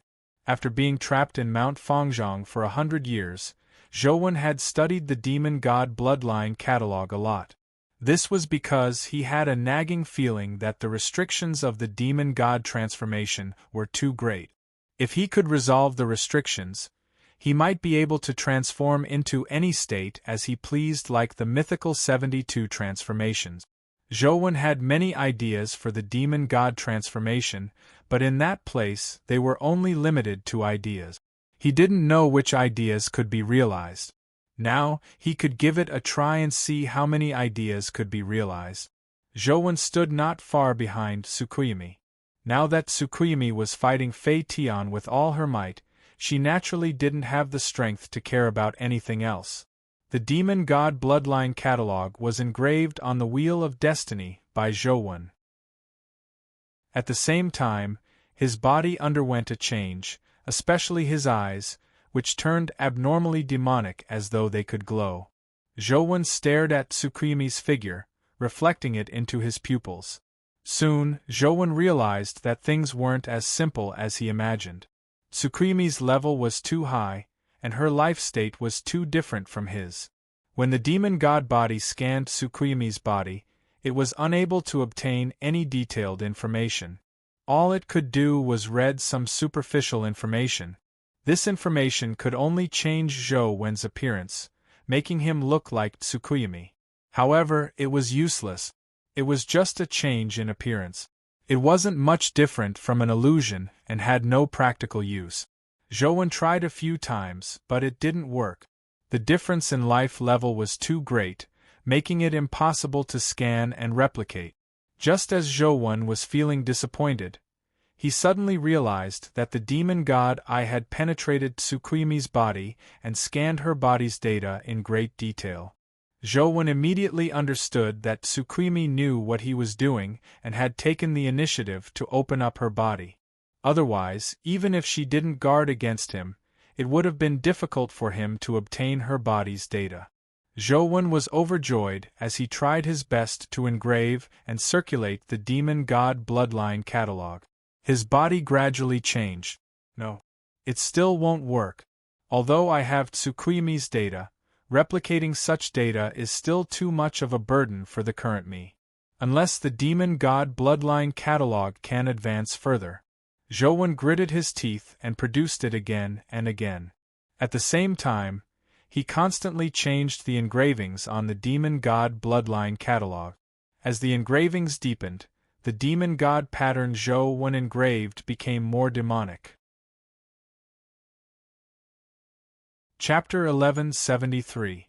The demon god pattern on the Wheel of Destiny became more and more like Zhou, but Zhou's body became more and more like Tsukuyami's. This wasn't just a change in appearance. Even his essence energy attribute began to change like Tsukuyami's.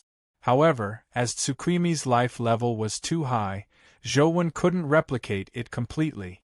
He used his main strength to replicate Tsukuyami's essence energy attribute, so his body wasn't exactly the same as Tsukuyami's.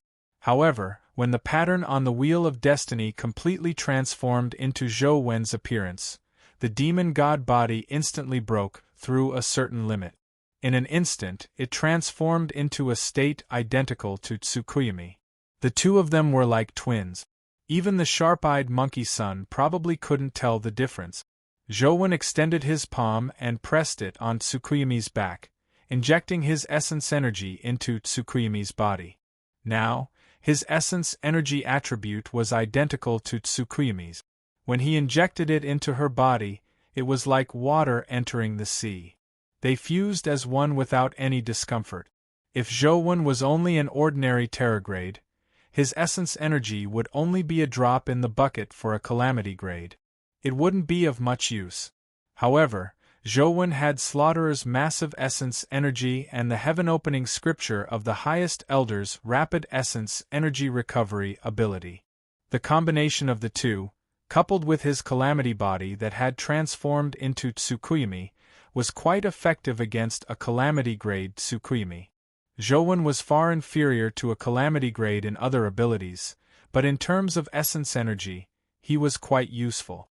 Tsukuyami's moonlight domain brightened significantly. Although it didn't turn the tables, it stabilized the situation. Fei Tian's ghostly aura couldn't continue suppressing him. Interesting. Not only wasn't Fei Tian angry, but he also sized up Zhou with interest. With Zhou's support, Tsukuyami only managed to stabilize the situation. Furthermore, Fei Tian's Calamity domain was constantly becoming stronger. He seems to be able to use the power of this palace. There's no chance of winning if we fight him here. Think of a way to rush out. Ice Maiden saw the problem and reminded Zhou and Tsukuyami. Zhou naturally could tell, but if he could rush out, he would have done so long ago. Why would he wait until now? Even Tsukuyami couldn't rush out of Dark Azura Hall, much less him. As time passed, the ghostly aura suppressed moonlight once again. On the one hand, Zhou had to maintain his transformation, and on the other hand, he had to lose moonlight's primordial energy. He couldn't hold on any longer. "What's your name?" Fei Tian looked at Tsukuyami and suddenly asked. "Tsukuyami." Tsukuyami then asked, "Who are you?" Fei Tian. Fei Tian reported his name and continued, "I've been asleep for so long. I didn't expect to meet a powerful creature like you as soon as I woke up. How many existences like you are there on Earth now? Why should I answer you?" Tsukuyami said indifferently. Fei Tian was not angry and continued to say, "With your strength, there should be quite a number of Calamity-grade creatures appearing on Earth. Even if I leave Dark Azura Temple, with you guys as my cover, I might not be discovered. Therefore, there's no need for us to fight to the death." And then? Tsukuyami knew that it wasn't as simple as Fei Tian wanting to stop. Otherwise, he would already have the absolute advantage and could stop at any time. "I want this human. You can take the rest. How about we end things here?" Fei Tian said as he pointed at Zhou. No, Tsukuyomi said directly. I know what you want from him. Don't worry, I have a solution. Since he doesn't agree, I can use that token to complete the contract and allow you to stay on Earth without restrictions, Fei Tian said again. Zhou Wen's heart skipped a beat. He knew that the reason Tsukuyomi hadn't attacked him was because of the Heavenly Joy Monument. If Fei Tian could really do what he said, Tsukuyomi would no longer have any qualms. When that happened, would Tsukuyomi still protect him? That thing can't be contracted with force, Tsukuyomi said. Of course it can't be resolved with force, but back when I was in the dimension, I once heard an apocalypse existence say that there's a way to reach a contract without the owner's permission, Fei Tian said. When the time comes, I'll want the person, and you'll take the token. We'll both take what we need, so why risk our lives? What method? Tsukuyomi asked. Zhou Wen felt that something was amiss. With Tsukuyomi around, he still had a chance of turning the tables. If Tsukuyomi stood on Fei Tian's side, he would probably die today. Even if he could draw the immortal culling sword again, he wouldn't be able to kill two calamities with one strike. The method is a little complicated, but as long as you agree to withdraw, I can help you complete the contract first and let you obtain that token, Fei Tian said. This condition was very tempting. If Zhou Wen was Tsukuyomi, he really couldn't think of a reason to reject it. Zhou Wen retracted his palm and left his transformed state, allowing his essence energy to recover. At the same time, he secretly held the immortal culling sword. He was already prepared to risk his life. What if I don't agree? Tsukuyomi's words left Zhou Wen slightly taken aback.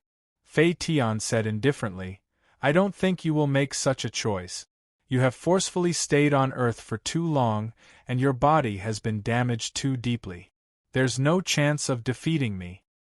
That might not be the case, Tsukuyomi said calmly. If you forcefully break through the restrictions, it's hard to say if you can defeat me with all your combat strength. However, if that happens, you will definitely be forced to leave Earth in an extremely short period of time. When that happens, it's useless even if you have the token. This isn't what you want. You are only helping him to use the token's power to stay on Earth. Since you can't do that, is there any point in helping him? Fei Tian said with a smile, by cooperating with me, you can stay on Earth without being restrained by him. There are many benefits and no disadvantages, so why not? Could it be that you are really willing to leave Earth just like that? I believe you should know that it's almost a path of certain death. If you were willing to take that path, you wouldn't have wronged yourself by following a human side, right? You're right. Tsukuyomi nodded slightly and turned to look at Zhou Wen. Zhou Wen's heart tightened as he gripped the immortal culling sword he had taken out. At this point, he could only risk his life. In that case, give him to me. I'll help you complete the contract. Both of us will take what we need. Fei Tian seemed to have victory in hand as he wanted to grab Zhou Wen.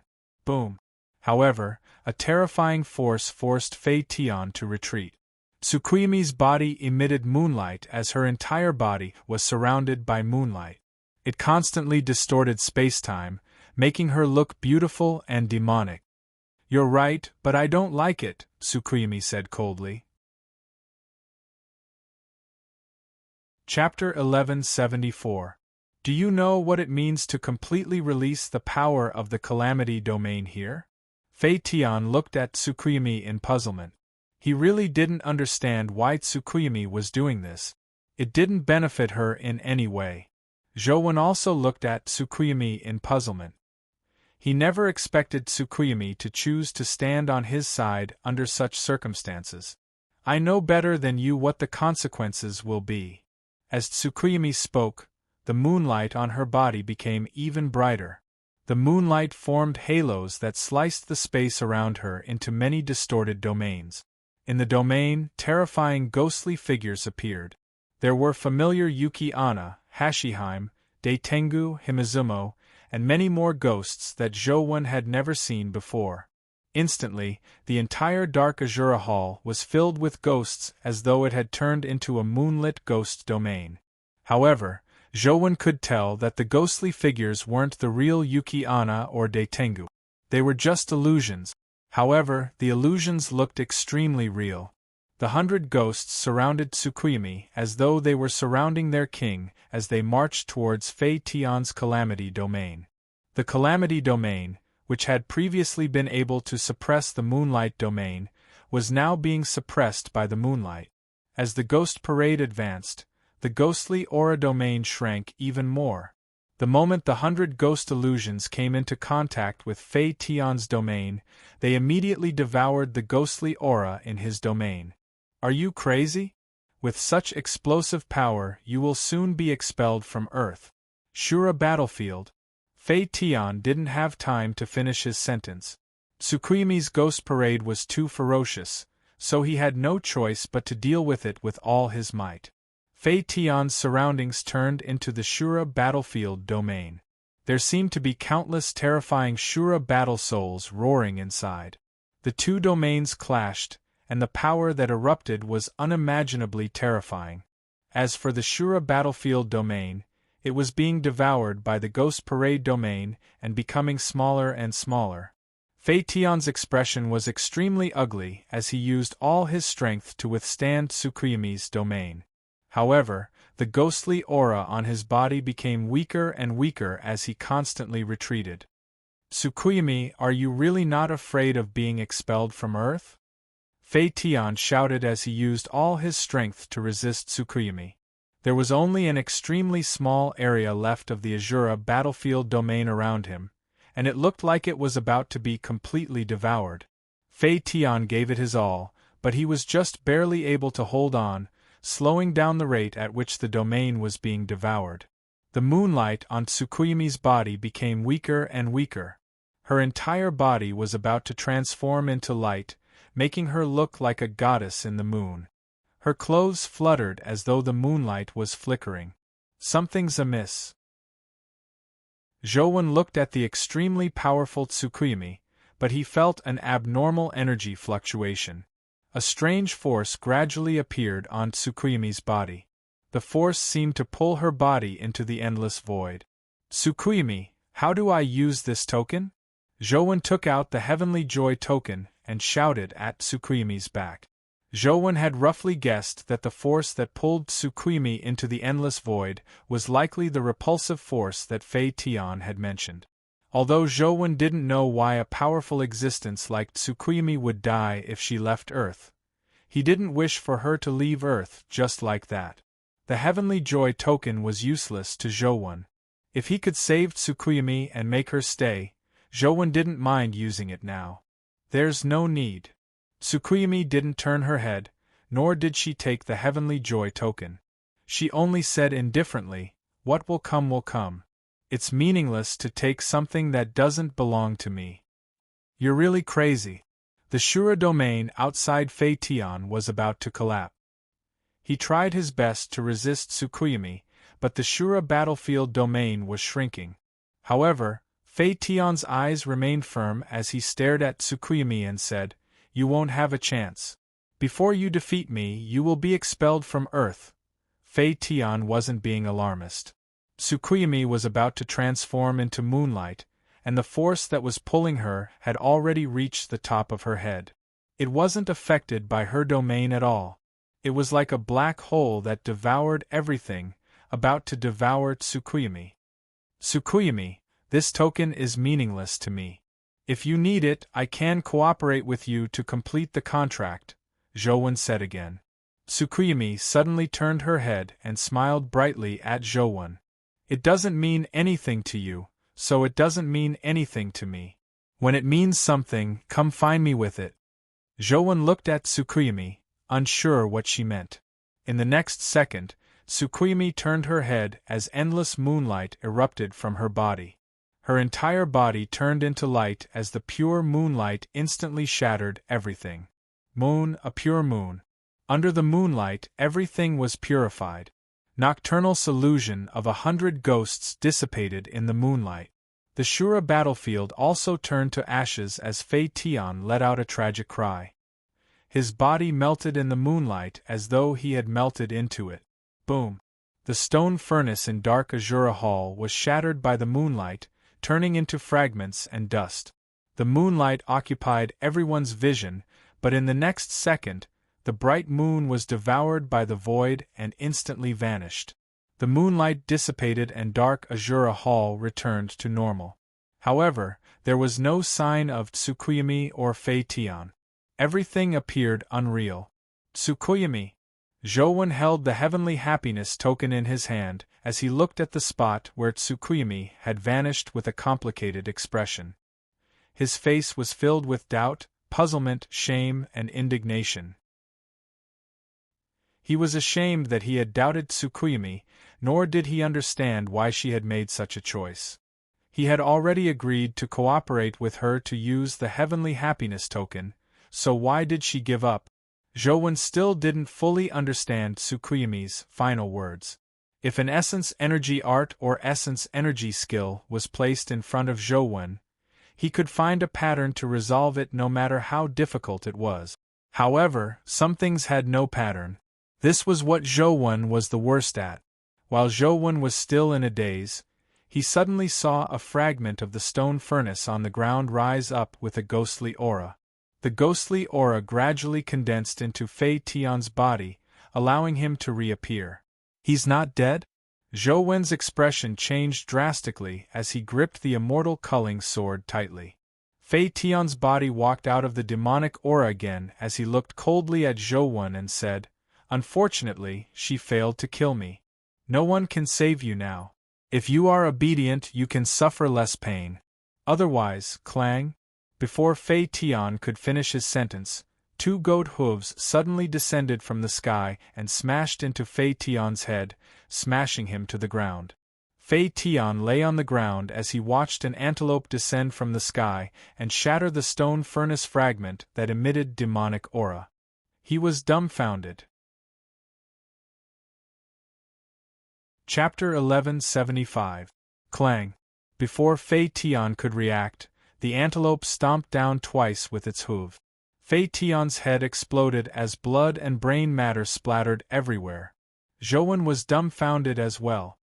He looked at the antelope in a daze as he felt as though 10,000 alpacas were whizzing past him. Fei Tian didn't revive this time. He couldn't be any more dead.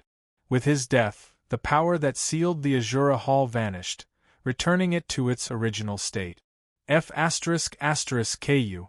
If you could have killed him, why didn't you attack earlier? Zhouwen couldn't help but question the antelope.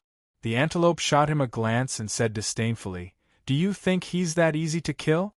If Tsukuyomi hadn't severely injured him, I'm afraid the few of you would have died here. This is because he has been suppressed for too long and his strength is far from reaching his peak. It wouldn't be difficult for you and Tsukuyomi to defeat him together, right? Why make Tsukuyomi have no choice but to leave Earth?" Zhouwen frowned. "Isn't it the same? There's no difference. Tsukuyomi has to leave anyway. She has to leave sooner or later. If you want to blame someone, blame yourself for not keeping her." The antelope curled its lips and walked out of dark Azura Hall. Zhouwen glanced at Fei Tian's corpse on the ground. It looked very similar to a human corpse. When Tsukuyomi was around, Zhouwen had tried his best to escape her and get her to leave Earth as soon as possible. But now that she had really left, Zhouwen felt a little odd. When he walked out of dark Azura Hall, he realized that there were already many people gathered outside. They were likely from the Dugu family. Leading them was a man with a head full of white hair, but he looked like he was in his 30s. He was likely the hero of the Dugu family, Duguwuming. Of course, this was only one of the 2 Duguwuming. Zhouwen didn't know if he was the younger brother or elder brother. Zhouwen's guess was right. The person was Duguwuming. He walked into dark Azura Hall alone and brought Zhouwen to a secret chamber in the Dugu family. "Brother Zhou, I believe you already know about my brother," Duguwuming said with a sigh. "I know a little, but I'm not too sure. Besides, I'm not interested in this, nor will I spread it. I only want to know where Worm Dugu is now." Zhouwen expressed his attitude. Duguwuming continued, "Qianxiu and I are twins. It was an ignorant era. In our stockade, twins were ominous symbols. Just like goo, only one poisonous insect can survive and become a goo. As long as the second one is alive, they will continue to fight. So when we were born, the elders in the clan wanted to drown one of the babies. Perhaps he wasn't fated to die. That drowning baby was unexpectedly saved by someone, and luckily survived. Dugu told a very long story. Zhou wasn't interested in the Dugu family's matters, but as he listened, he couldn't help but be attracted by the story. Zhou wasn't interested in the love and hatred between the two brothers. However, Wuming Dugu mentioned that the two brothers had entered the Holy Land. The two brothers had entered the Trajectory Holy Temple. Zhou had also entered it and experienced many strange things there. The amnesiac ally that Li Xian had taken in had come out of the Trajectory Holy Temple, but there was no such person among the people who had entered the Holy Land. The Dugu brothers' encounters in the Trajectory Holy Temple were equally bizarre. However, after they entered the Trajectory Holy Temple, they didn't see each other despite being in the same place. Dugu Wuming only knew what he had experienced in the Trajectory Holy Temple. He had only heard about what his brother had experienced from his brother later. He wasn't sure what the truth was. However, ever since they left the Trajectory Holy Temple, his brother stopped showing his true face. Furthermore, he convinced Dugu Wuming to share the same identity. Dugu Wuming, one of the 6 Federation heroes. Dugu Wuming was good at movement techniques, but not only was his brother good at movement techniques, but he also had the ability to use the soul-cleansing divine light. He had even broken through to the mythical stage. Dugu Wuming originally believed that his brother was talented, but he later learned that it was because his brother had signed some kind of agreement in the Trajectory Holy Temple and obtained the temple's help. He had absorbed a guardian and advanced to the mythical stage. After leaving the Trajectory Holy Temple, my brother's actions became stranger and stranger. Furthermore, many of the things he did were incomprehensible to me. I've been secretly paying attention to him. Later, I realized that he had secretly nurtured many orphans. When Dugu Wuming said that, a strange expression appeared on his face. Is there anything special about those orphans? Zhou asked curiously. In the beginning, there was nothing special about them. I thought that he just wanted to nurture a force that belonged to him, so I didn't take it to heart. However, as the orphans gradually grew up, I gradually discovered something very terrifying. Dugu Wuming's expression was extremely complicated. It was indescribable. What happened to those orphans? Zhou hurriedly asked. He was also very curious. Nothing happened to the orphans. They are very normal. The abnormal things happen in the Federation, Dugu Wuming said. Zhou was infuriated when he heard that. He thought to himself, what happened? Can't you finish it all at once? Dugu Wuming continued with a strange expression. In the beginning, I didn't pay much attention to it. Later, the Federation developed very smoothly. We stabilized the family and chased away those devils. There were many things we needed to do. However, I've never seen my brother use the orphans he nurtured. I found it strange. After spending so much time and effort to nurture so many orphans, it's impossible for him to keep them waiting for death. But after 20 to 30 years, I've never seen those orphans appear. Don't you think it's strange? Could it be that he has secretly sent people out without you knowing? Zhou asked. That's what I thought too, so I went to take a look again. In the end, those orphans were still there. Not only were there no fewer, but there were even more. Some of them had already grown up, while others were still children. The oldest was in his 30s or 40s, while the youngest was only a few months old. When I saw the faces of some of the older people, I was really stunned. Dugu Wuming seemed to be lost in his memories, revealing an expression of lingering fear. Zhou wished he could pry open Dugu Wuming's head and see what was going on in his mind. Without making Zhou wait too long, Dugu Wuming continued. Those people's faces are actually very similar to a few famous people in the Federation back then. It's not just similar, it should be said that they are identical. Those people are top figures in various fields in the Federation. Some are experts in certain fields, and some are even members of the Senate. Zhou shuddered when he heard that, but he also thought of something. Chapter 1176. Those people had their looks changed, right? Zhou asked with a strange expression. Wuming Dugu shook his head and said, I thought so at first, but I later realized that it wasn't the case. Those orphans looked like this to begin with. They didn't do anything to them since they were young. That was their natural appearance. That's impossible. Zhou felt a chill run down his spine. If it was a makeover, it would be easy to understand. It was nothing more than training some people. But if it wasn't a makeover, how could Dugu Qianqiu be sure that they would look exactly like a certain important figure when they grew up? I also thought it was impossible, but ever since then I've been secretly paying attention to those orphans. I discovered that as long as it was an orphan there, they could find a corresponding celebrity outside. Even if they couldn't be found for the time being, they would appear in the future. There were a few orphans who didn't have famous people who looked like them when they were young, but when they grew up, people who looked like them started to show their talents. The more Zhou heard, the more horrified he became. He tried his best to think of a reasonable possibility. Could it be that your brother raised the twins separately and supported one of them to become a celebrity while the other was raised in an orphanage? Among those celebrities, there are many members of the 6 big families. Do you think it's possible to get so many twins? Wuming Dugu asked.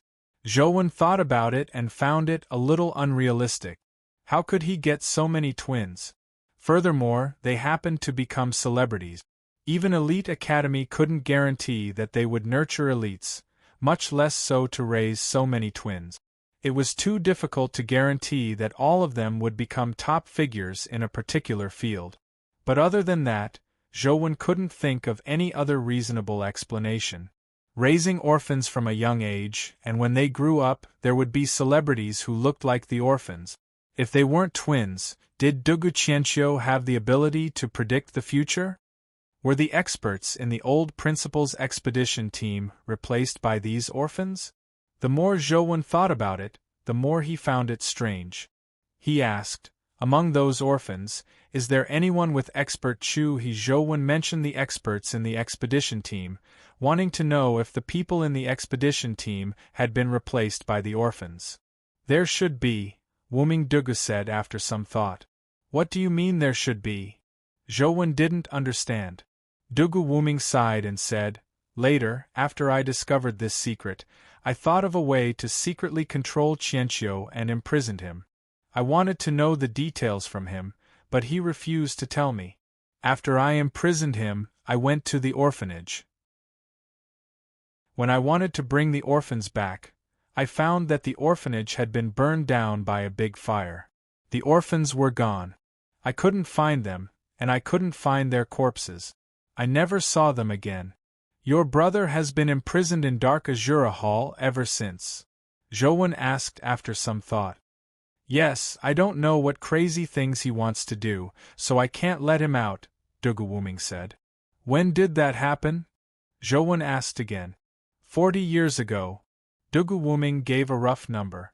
Zhou did the math. Among the experts, there were young professors in their 20s and 30s to old professors in their 70s and 80s. It was difficult to deduce anything from the time. You never saw those orphans again? Zhou had too many questions. No. Even if I did, I wouldn't be able to recognize them, Dugu Wuming answered strangely. However, Zhou understood what he meant. If those orphans pretended to be others, he wouldn't be able to recognize them. Your brother has been imprisoned for so many years. Didn't he say anything? Zhou really wanted to know what was going on. No, he didn't say anything. No matter how I tried to get information out of him, he didn't say a single word. However, according to my observations, This matter has something to do with the trajectory Holy Temple, Dugu Wuming said. Zhou thought about it and realized that it made sense. All the anomalies began after Dugu Qianxiu returned from the trajectory Holy Temple. Zhou definitely wouldn't believe it if this matter had nothing to do with the trajectory Holy Temple. Dugu Wuming continued, later, I sent many disciples of the Dugu family into the trajectory Holy Temple, but they didn't gain anything. Or perhaps they gained something, but I didn't know about it. Zhou knew what Dugu Wuming was worried about. He didn't know if there were such orphans in the Dugu family or if they had been replaced long ago. Zhou found it terrifying just thinking about it.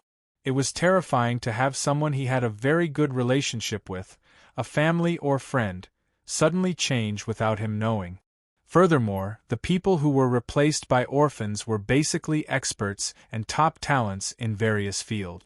Just thinking about it sent a chill down Zhou spine. Dugu Wuming continued talking about Dugu Busha. Dugu Busha was a genius, a rare genius of the Dugu family. Unfortunately, his life providence was god of immortality, so he could only return to being ordinary. However, geniuses were not willing to be ordinary. That was why Dugu Busha had tried his best to solve the problem of his life chart. For some reason, Dugu Busha had found out about Dugu Qianxiu.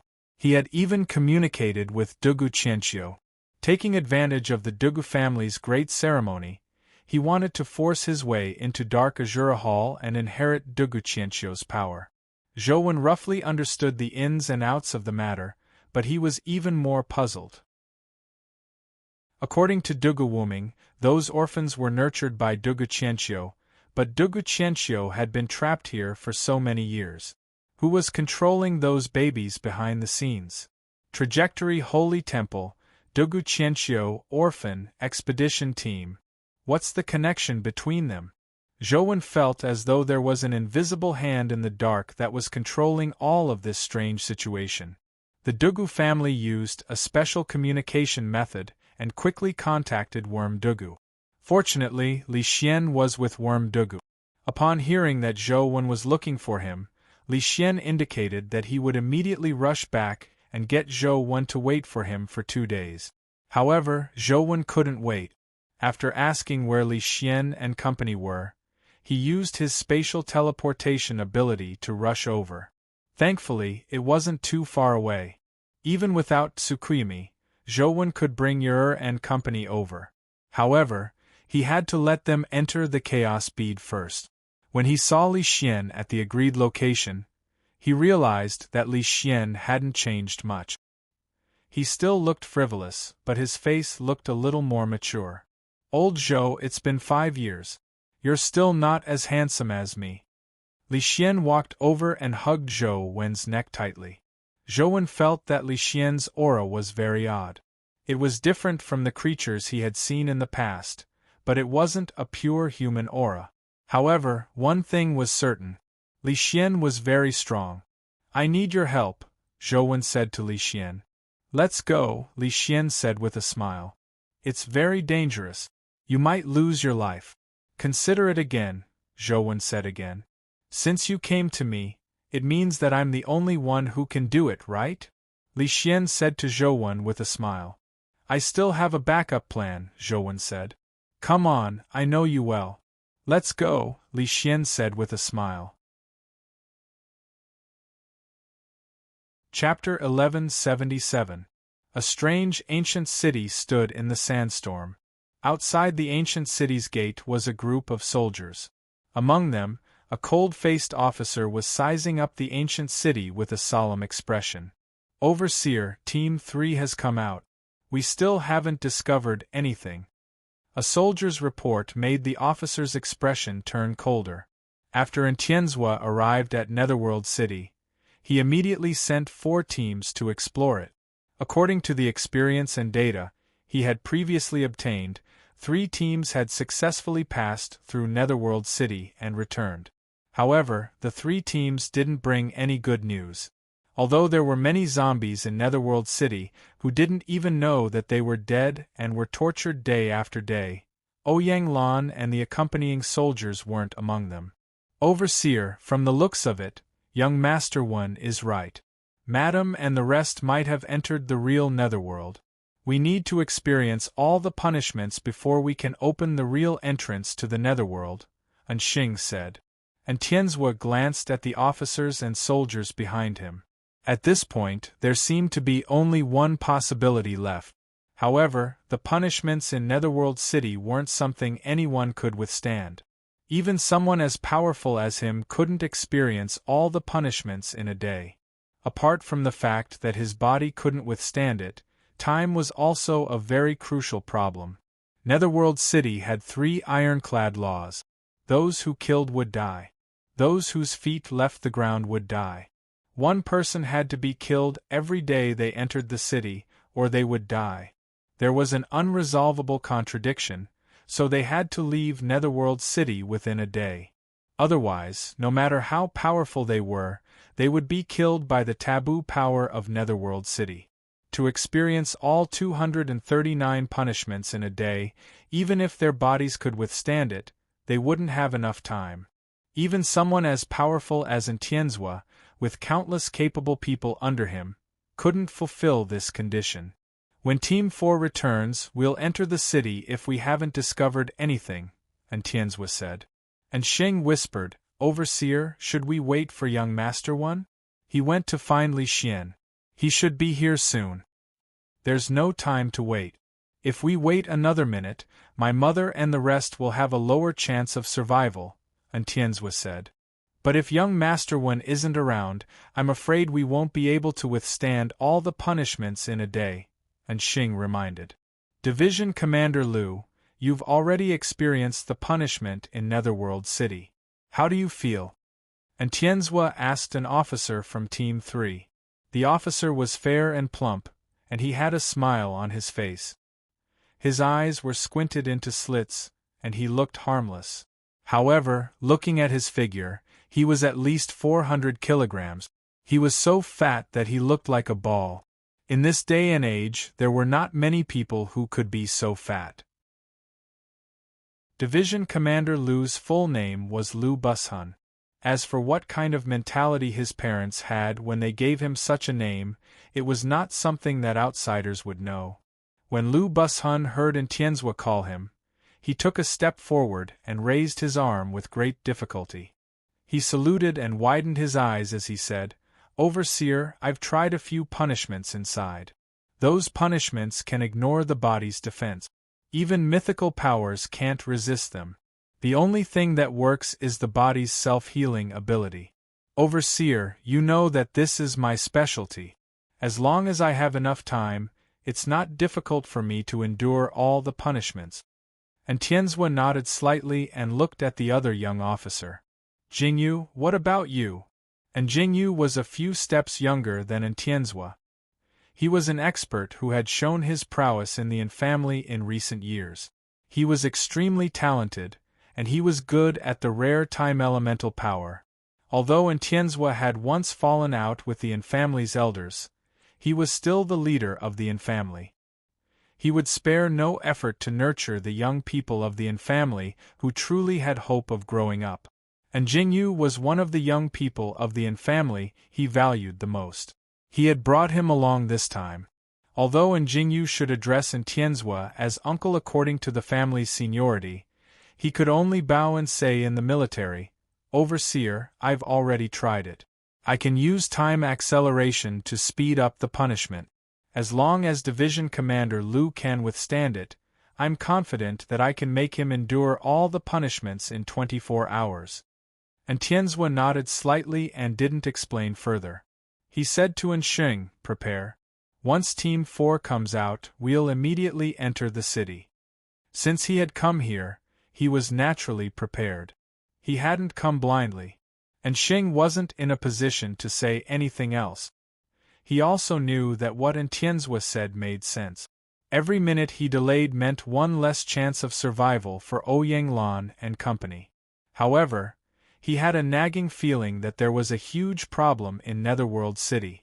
If he could wait until Zhouwen arrived, he would have a greater chance. However, the arrow was already knocked on the bowstring, and they had no choice but to fire. This was because they didn't know when Zhou would arrive. They couldn't keep waiting. And Xing could only pray that Zhou would arrive earlier, but even when Team 4 came out of the city, he still didn't see Zhou. And Tianzhua had personally chosen the candidates to enter Netherworld City with him. Including him and Xing, there were a total of 16 people. These 16 people might not be the strongest among the Yin family and the Sunset Army, but they each had their own unique abilities. When faced with different problems, they might be of use.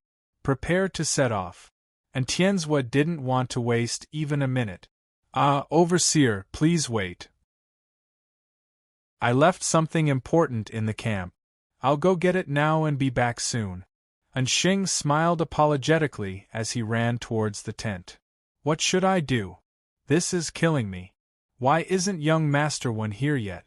And Xing was as anxious as an ant on a hot pan in the tent. He knew that this trip was too dangerous. If he could wait for Zhou, he would have a higher chance of survival. And Xing circled the tent a few times, hoping to stall for more time. However, he heard Tianzhua's voice coming from outside. Adjutant N, I won't see you in 3 seconds. There's no need for you to go. I'm coming. And Xing could only walk out of the tent with a bitter expression. As he walked towards Tianzhua, he held his stomach and walked especially slowly as though he was in great discomfort. It wasn't easy for him to approach Tianzhua when Xing said, Overseer, I'm in a hurry. I need to go to the bathroom first. Go ahead, Tianzhua said indifferently. Thank you, Overseer. And Xing was overjoyed. He could stall for more time in the future. To his surprise, Tianzhua added, There's no need for you to come back after you go. Just return to Luoyang. Overseer, I'm in no hurry. And Xing immediately stood up and said, Can we leave now? And Tianzhua asked Xing. If Overseer says so, so be it. And Xing stood straight and answered without looking sideways. Let's go. And Tianzhua glanced in the direction of the desert, but it was only for an instant. He quickly retracted his gaze and firmly walked towards Netherworld City's gate. Young Master One. And Xing followed Tianzhua towards Netherworld City.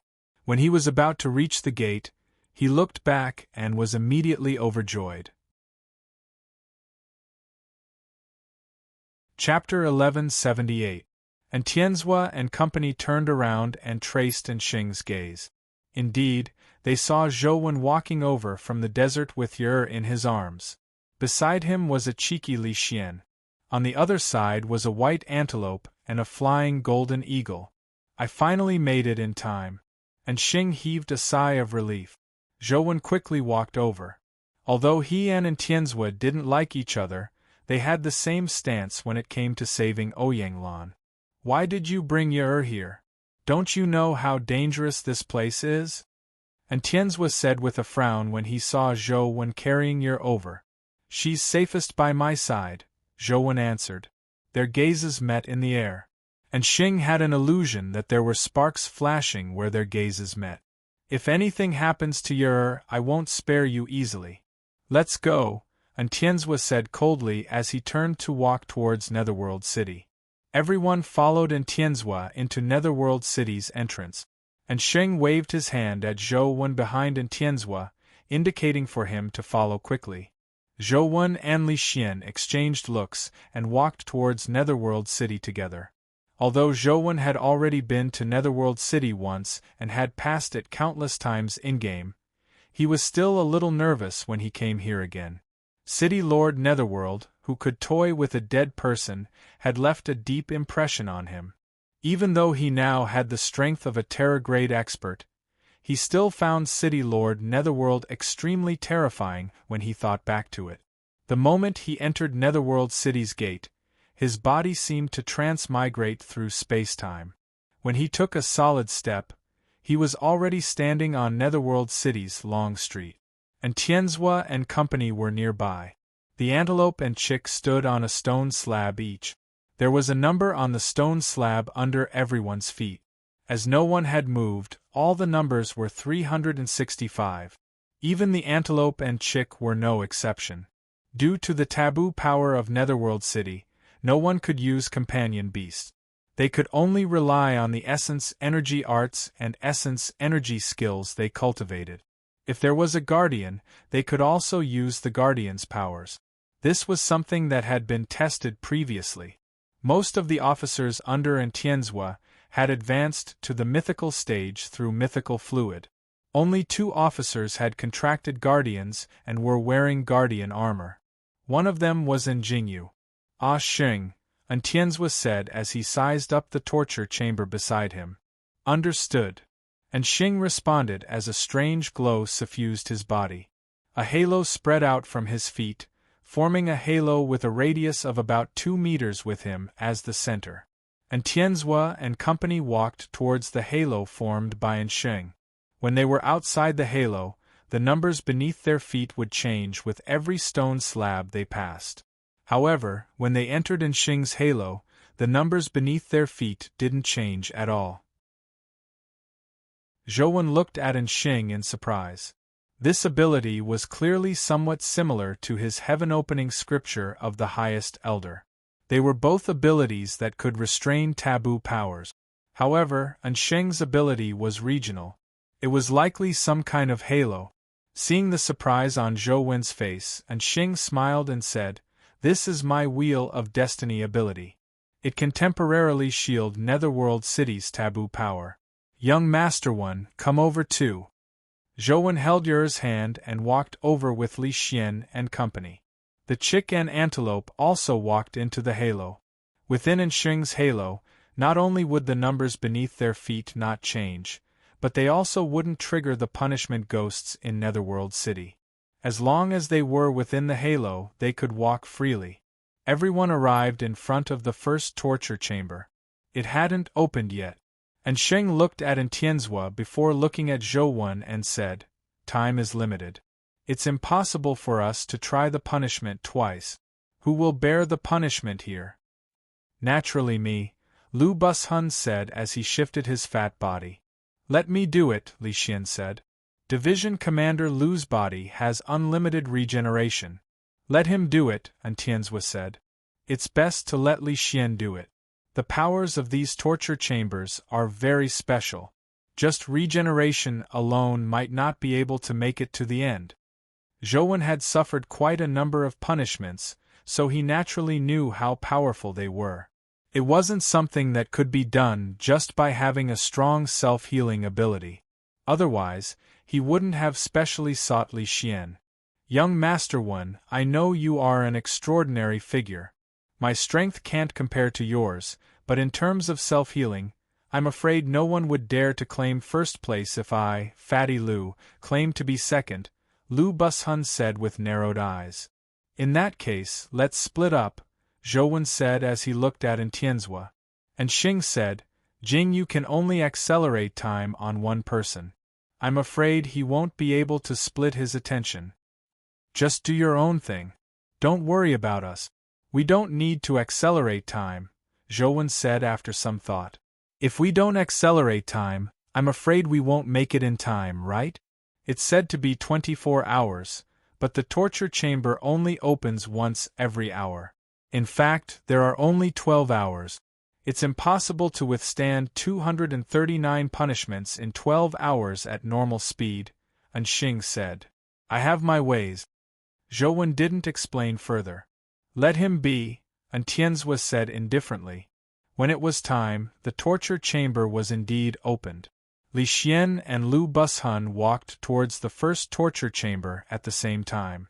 The torture chamber had the words "Saw Punishment" written on it. "You first." Li Xian and Lu Bushun arrived at the door together. Seeing that Lu Bushun had no intention of making way, he made way to the side.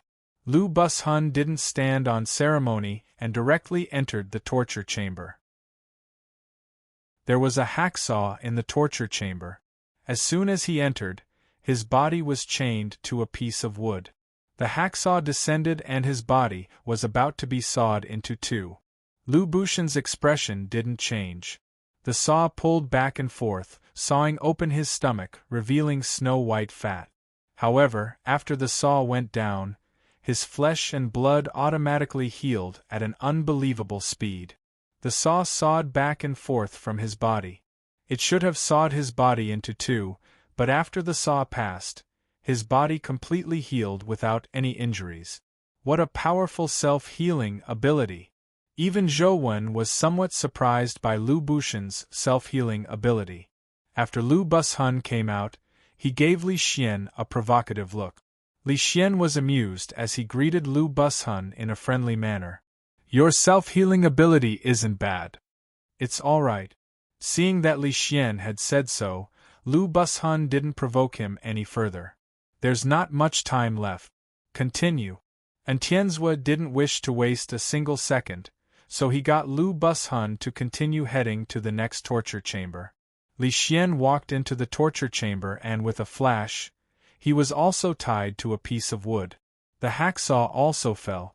Others could only see the hacksaw fly into the air, but Zhou Wen could tell that there was a white-robed ghost holding the hacksaw on each side of the hacksaw. They were pulling the hacksaw to saw Li Xian's body. Chapter 1179.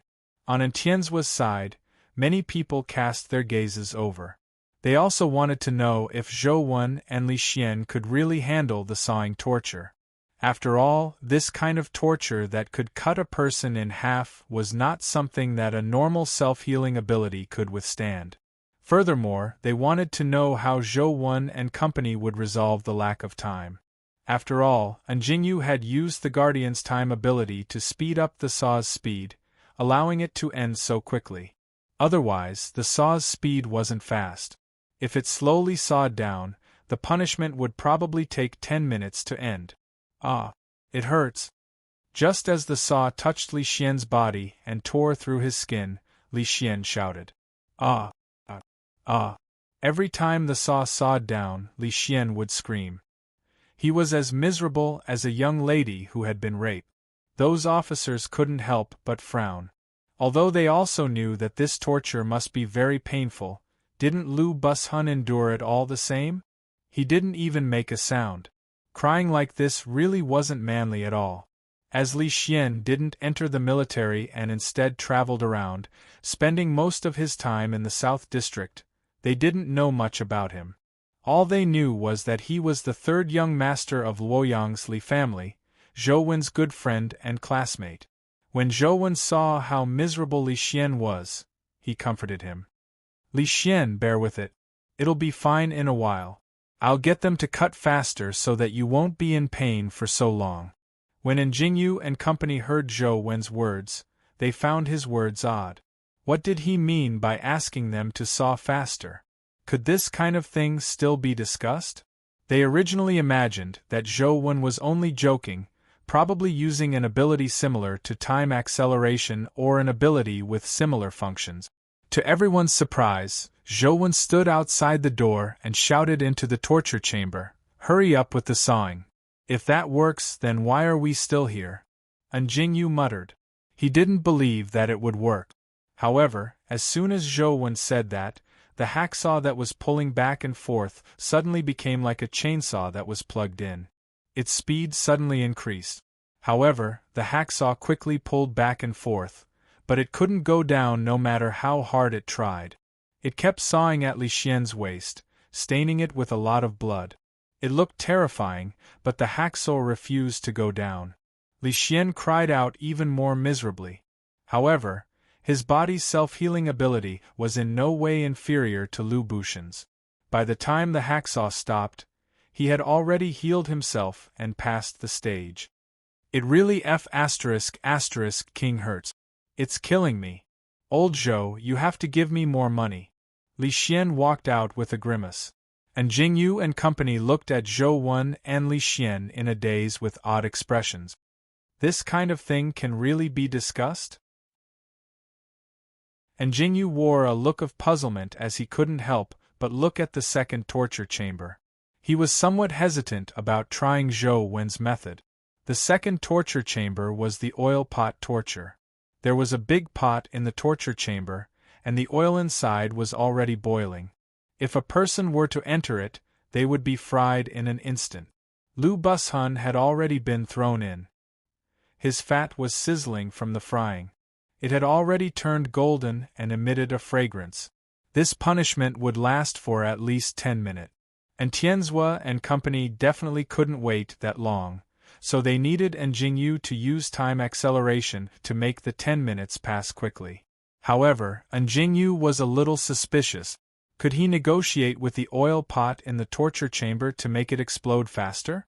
Since Zhou could negotiate, there was no reason they couldn't. If they could negotiate, they could save a lot of primordial energy to deal with the problems they might encounter later. If they really experienced all the punishments and entered the real netherworld, they would definitely encounter many problems. With this in mind, Jingyu mimicked what Zhou had done and attempted to shout into the torture chamber, "Hurry up and blow it up." After he shouted, Tianzhua and company stared at the oil pot inside. They were also very curious if it could really be negotiated. However, after a while they realized that the oil pot was still the same. There were no changes. And Jingyu's face couldn't help but turn red as he spat inwardly. "I'm really blinded by greed. How can there be any negotiation? It would be a miracle if there was a negotiation. And Jingyu, what are you waiting for? Hurry up and use time acceleration." Lu Bushun urged Jingyu. The feeling of being fried wasn't pleasant. Although Lu Bushun had been enduring it, the terrifying pain made him grit his teeth so hard that they nearly shattered. And Jingyu hurriedly used time acceleration to speed up the punishment.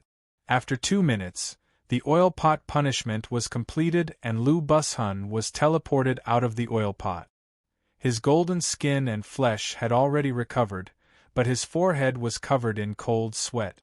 It looked like the pain had been excruciating. Just as he walked out, Li Xian dawdled his way in. As he walked, he said, "Old Zhou, you're really not nice. You didn't say that you had these things when you came. You'll definitely have to pay more." "Of course," Zhou said as he thought to himself. As he spoke, he thought to himself, "That's nothing. When the wooden horse punishment arrives, you can add as much as you want."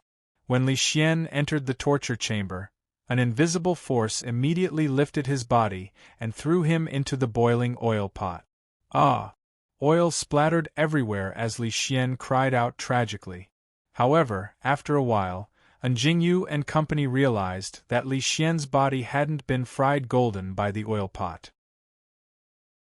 Apart from being a little red, there weren't many changes. Li Xian also seemed to realize that the temperature wasn't as high as he imagined.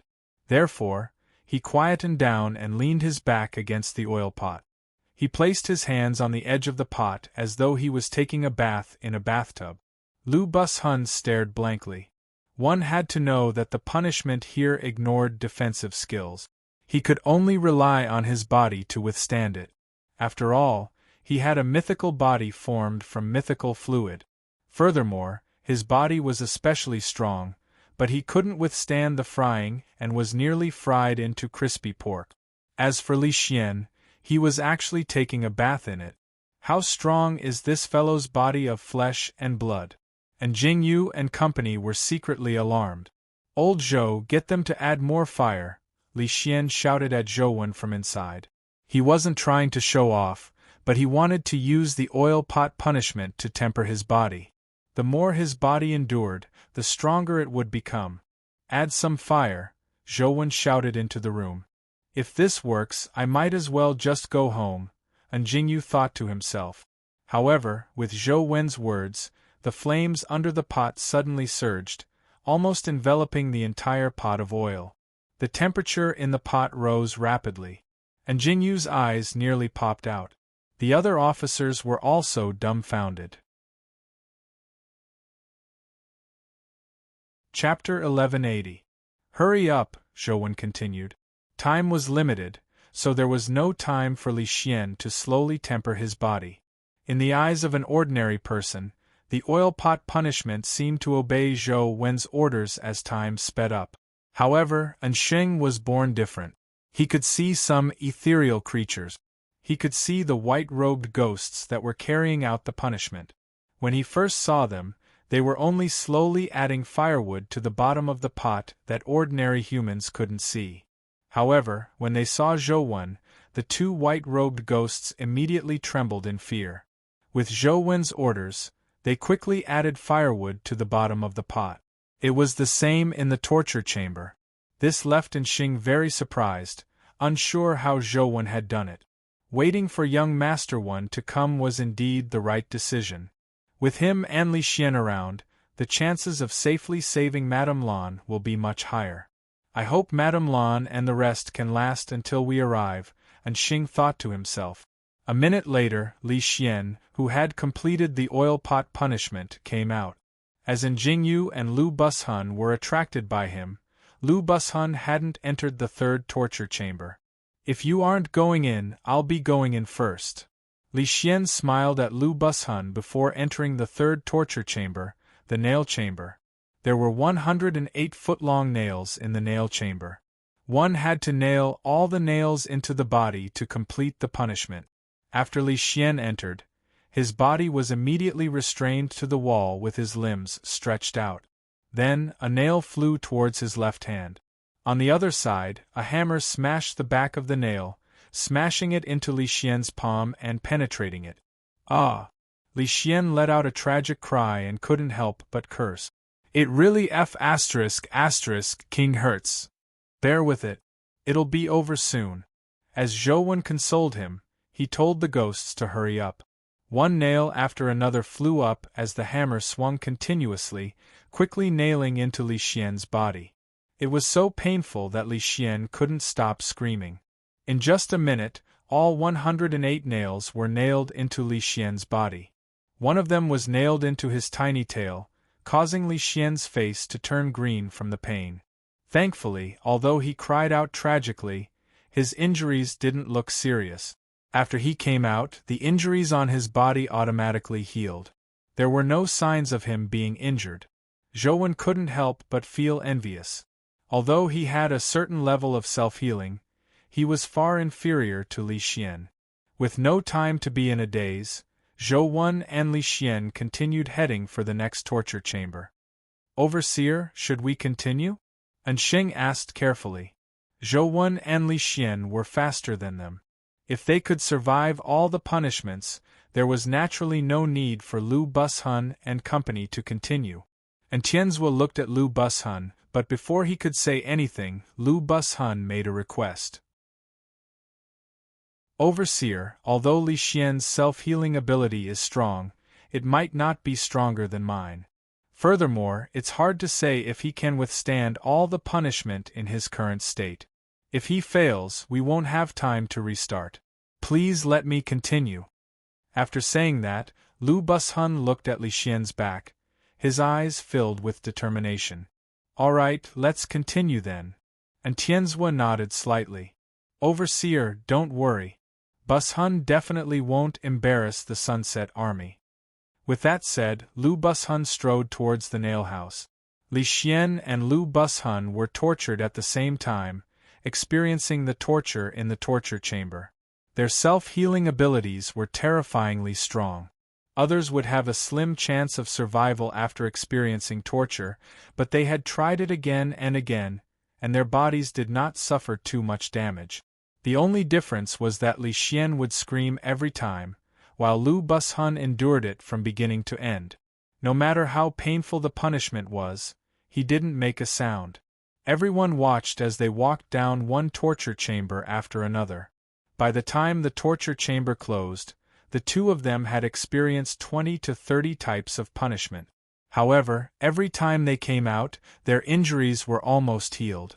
They believed that there wouldn't be any major problems and that they would definitely be able to withstand all the punishments in a day. However, Zhou knew very well that things weren't as simple as they imagined. The punishment here was only one aspect of the physical damage. There was another aspect that dealt damage to the soul and mind. Furthermore, this damage would constantly accumulate until it could even cause a mental breakdown.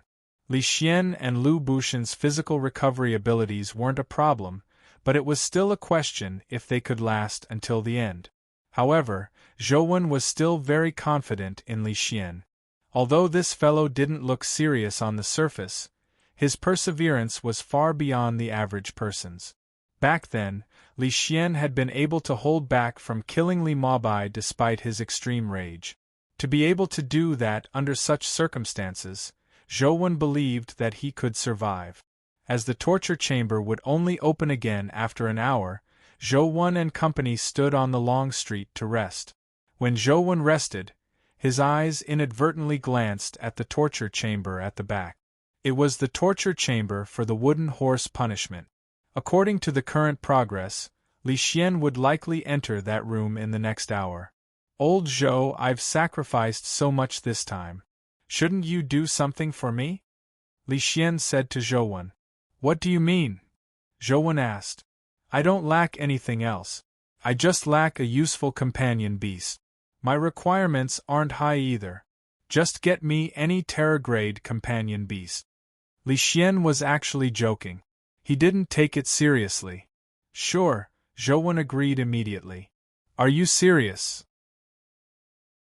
You have a Terra-grade companion egg?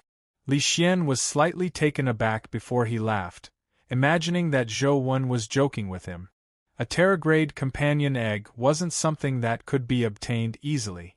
Ignoring the fact that Terra-grade dimensional creatures were in those terrifying dimensional zones, it wasn't easy to kill them.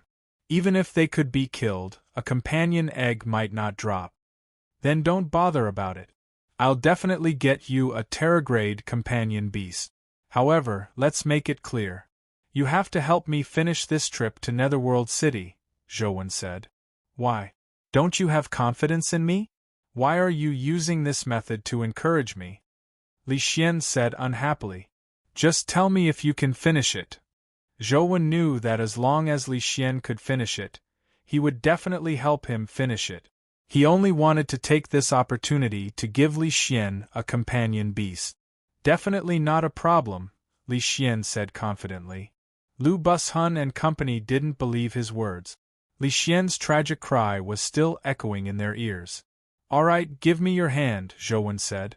What? Do you want to read my palm? Li Xian extended his hand and looked at Zhou Wen in puzzlement, unsure what he was up to. Zhou Wen pressed his hand on Li Xian's hand and circulated the sky-stealing, sun-shifting art. Chapter 1181. In the Singularity Universe, a star was annihilated. At the same time, a companion beast on Zhou Wen's body was transferred to Li Xian. A strange mark appeared on Li Xian's palm. The symbol was the planet Devourer's symbol. It was also a companion beast that Zhou Wen had originally planned on transferring to Li Xian. When he asked Li Xian to come, Li Xian didn't ask anything and came without a word. However, this trip was just too dangerous. No one knew what was in the real river of the Netherworld or what kind of danger it would be. Zhou Wen had transferred the planet Devourer to Li Xian, hoping that he would have more ability to protect himself. If any accidents happened in the real Netherworld, he might be able to use it. Of course, this was only the worst-case scenario. With a calamity bigwig like the Antelope around, even if they reached the real Netherworld, there might not be any danger. Holy **T, a Terra-grade companion beast? After Li Xian obtained the planet Devourer, he also obtained some information about it. He knew its level and some abilities, so he immediately looked at Zhou Wen in surprise and exclaimed. Not only was he surprised that Zhou Wen had really given him a Terra-grade companion beast, but he was also surprised by the way Zhou Wen had given him the companion beast.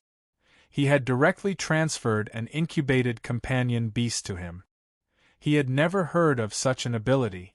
If incubated companion beasts could be transferred at will without paying any price, the Federation would have long been in chaos. And Jingyu and company found it unbelievable when they heard Li Xian say that. They imagined that Li Xian was joking. After all, they had never heard of giving away incubated companion beasts, much less a Terra-grade companion beast. Why are you giving me this thing? Take it back, Li Xian said with a frown. I only give it to others, not take it back. If you don't want it, why don't you send it back to me? Zhou said with a smile. Alright, you have money. You can be willful. It's a waste not to take it, Li Xian said. You can't take it for nothing. No matter what, you have to help me complete this trip, Zhou said seriously. That's nothing, Li Xian said with a smile. Li Xian didn't summon the planet devourer. He only tested the glove state and didn't activate its devouring ability before putting it away. An hour later, the torture chamber opened again. Li Xian strode to the next torture chamber and mumbled, Remember to look for me again if there's such a good thing next time. Alright, I'll definitely look for you, Zhou replied with a smile. One torture chamber after another passed. Although Li Xian cried out miserably, he managed to survive. Finally, he arrived in front of the wooden horse punishment room. Li Xian looked inside and saw the wooden horse with a horn on its back. Immediately, his expression changed. Just as he was about to retreat, Zhou kicked him into the wooden stable. Holy sh*t, Zhou, you tricked me. Li Xian's cursing came to an abrupt halt. Then, there was a tragic cry before there was dead silence. Hurry up and finish it. Zhou didn't look inside as he covered his eyes with his hand and shouted at the person inside. A minute later, Li Xian limped out. His eyes were filled with tears, and he looked like he had nothing left to live for. He looked like a lady who had been defiled by 100 burly men. His lips trembled as he held his but with one hand and pointed at Zhou with the other. After a while, he said, F***CKU. Ahem. Form is emptiness, emptiness is form. All external objects are fleeting. They don't exist. They don't exist. Zhou lowered his head and spoke like an old monk. Don't exist, my ass. My first time is gone just like that. I feel like I'm no longer pure. I'm already dirty. Li Xian looked up at a 45-degree angle as though he was holding back his tears. Don't worry. No one saw me. I'm covering my eyes, Zhou said with an obsequious smile. Cover my ass.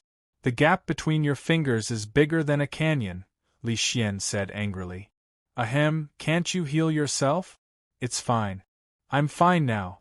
Let's forget about the past. It doesn't affect anything anyway, Zhou said carefully. Shut up. Li Xian glared at him fiercely. Tell me honestly, is there still such a punishment in the future? Probably. Maybe. There's still. Zhou said. I'm done, Li Xian said angrily. You have already taken all the companion beasts. Didn't you say that there's absolutely no problem? Isn't this a problem? Zhou said. Li Xian's lips moved, but he didn't say a word for a while. Finally, he said hatefully, I've boarded your pirate ship. Tell me honestly, how many more such punishments are there in the future? About 3, 4, 5, 6, 7, 8. How many are there? 9. Zhou F***CKU. You will die a horrible death. Despite cursing, Li Xian could only bite the bullet and walk to the next torture chamber. And Tianzhua and company were curious. What torture chamber was it that nearly made Li Xian fall out with Zhou? As their progress was much slower than Zhou's, they hadn't seen the situation inside the wooden horse punishment. When they walked over to take a look, their expressions immediately changed as they looked at Lu Bushun with odd expressions. Lu Bushun's face was also somewhat pale as he felt his throat go dry. His lips moved, but he didn't say anything. All he did was swallow a mouthful of saliva. Let's go over first. In the end, Tianzhua gave the order to lead the others over, leaving Lu Bushun and Jingyu in front of the wooden horse punishment chamber. Lu Bushun closed his eyes, gritted his teeth, and rushed into the torture chamber. In an hour, Li Xian could withstand more than 30 punishments, while Lu Bushun could withstand more than 20. It was mainly because Jingyu's time acceleration wasn't as effective as Zhou's, so Lu Bushun was slower. As he endured more than half of the torture, everyone could clearly sense that something was amiss with Lu Bushun. Although his body looked like it had recovered, his expression was ugly. His expression had turned extremely hideous, and his body seemed to tremble slightly. Commander Lu, there's no need to force yourself, Entiennes was said to Lu Bushun. Lu Bushun looked at Li Xian in front of him. Although Li Xian kept screaming, he had persisted. Furthermore, his condition didn't look as bad as Lu Bushun's. Overseer, don't worry. I can still hold on. I won't embarrass our Sunset Army, Lu Bushun said as he strode to the next torture chamber. However, when Lu Bushun came out, he looked even more dispirited. How does he persevere? Lu Bushun now knew the horror of continuous torture. Every time he was tortured, he felt as though he had entered hell. The pain had already exceeded the limits of human pain tolerance. Furthermore, as the number of times he was tortured increased, the pain constantly increased. Now, Lu Bushun looked at the torture chamber's door and felt a sense of horror. It was as though it wasn't a door, but the entrance to purgatory. You're tuning in to the Phoenix Nights YouTube channel. Don't forget to subscribe and join us on this journey to catch the most captivating stories.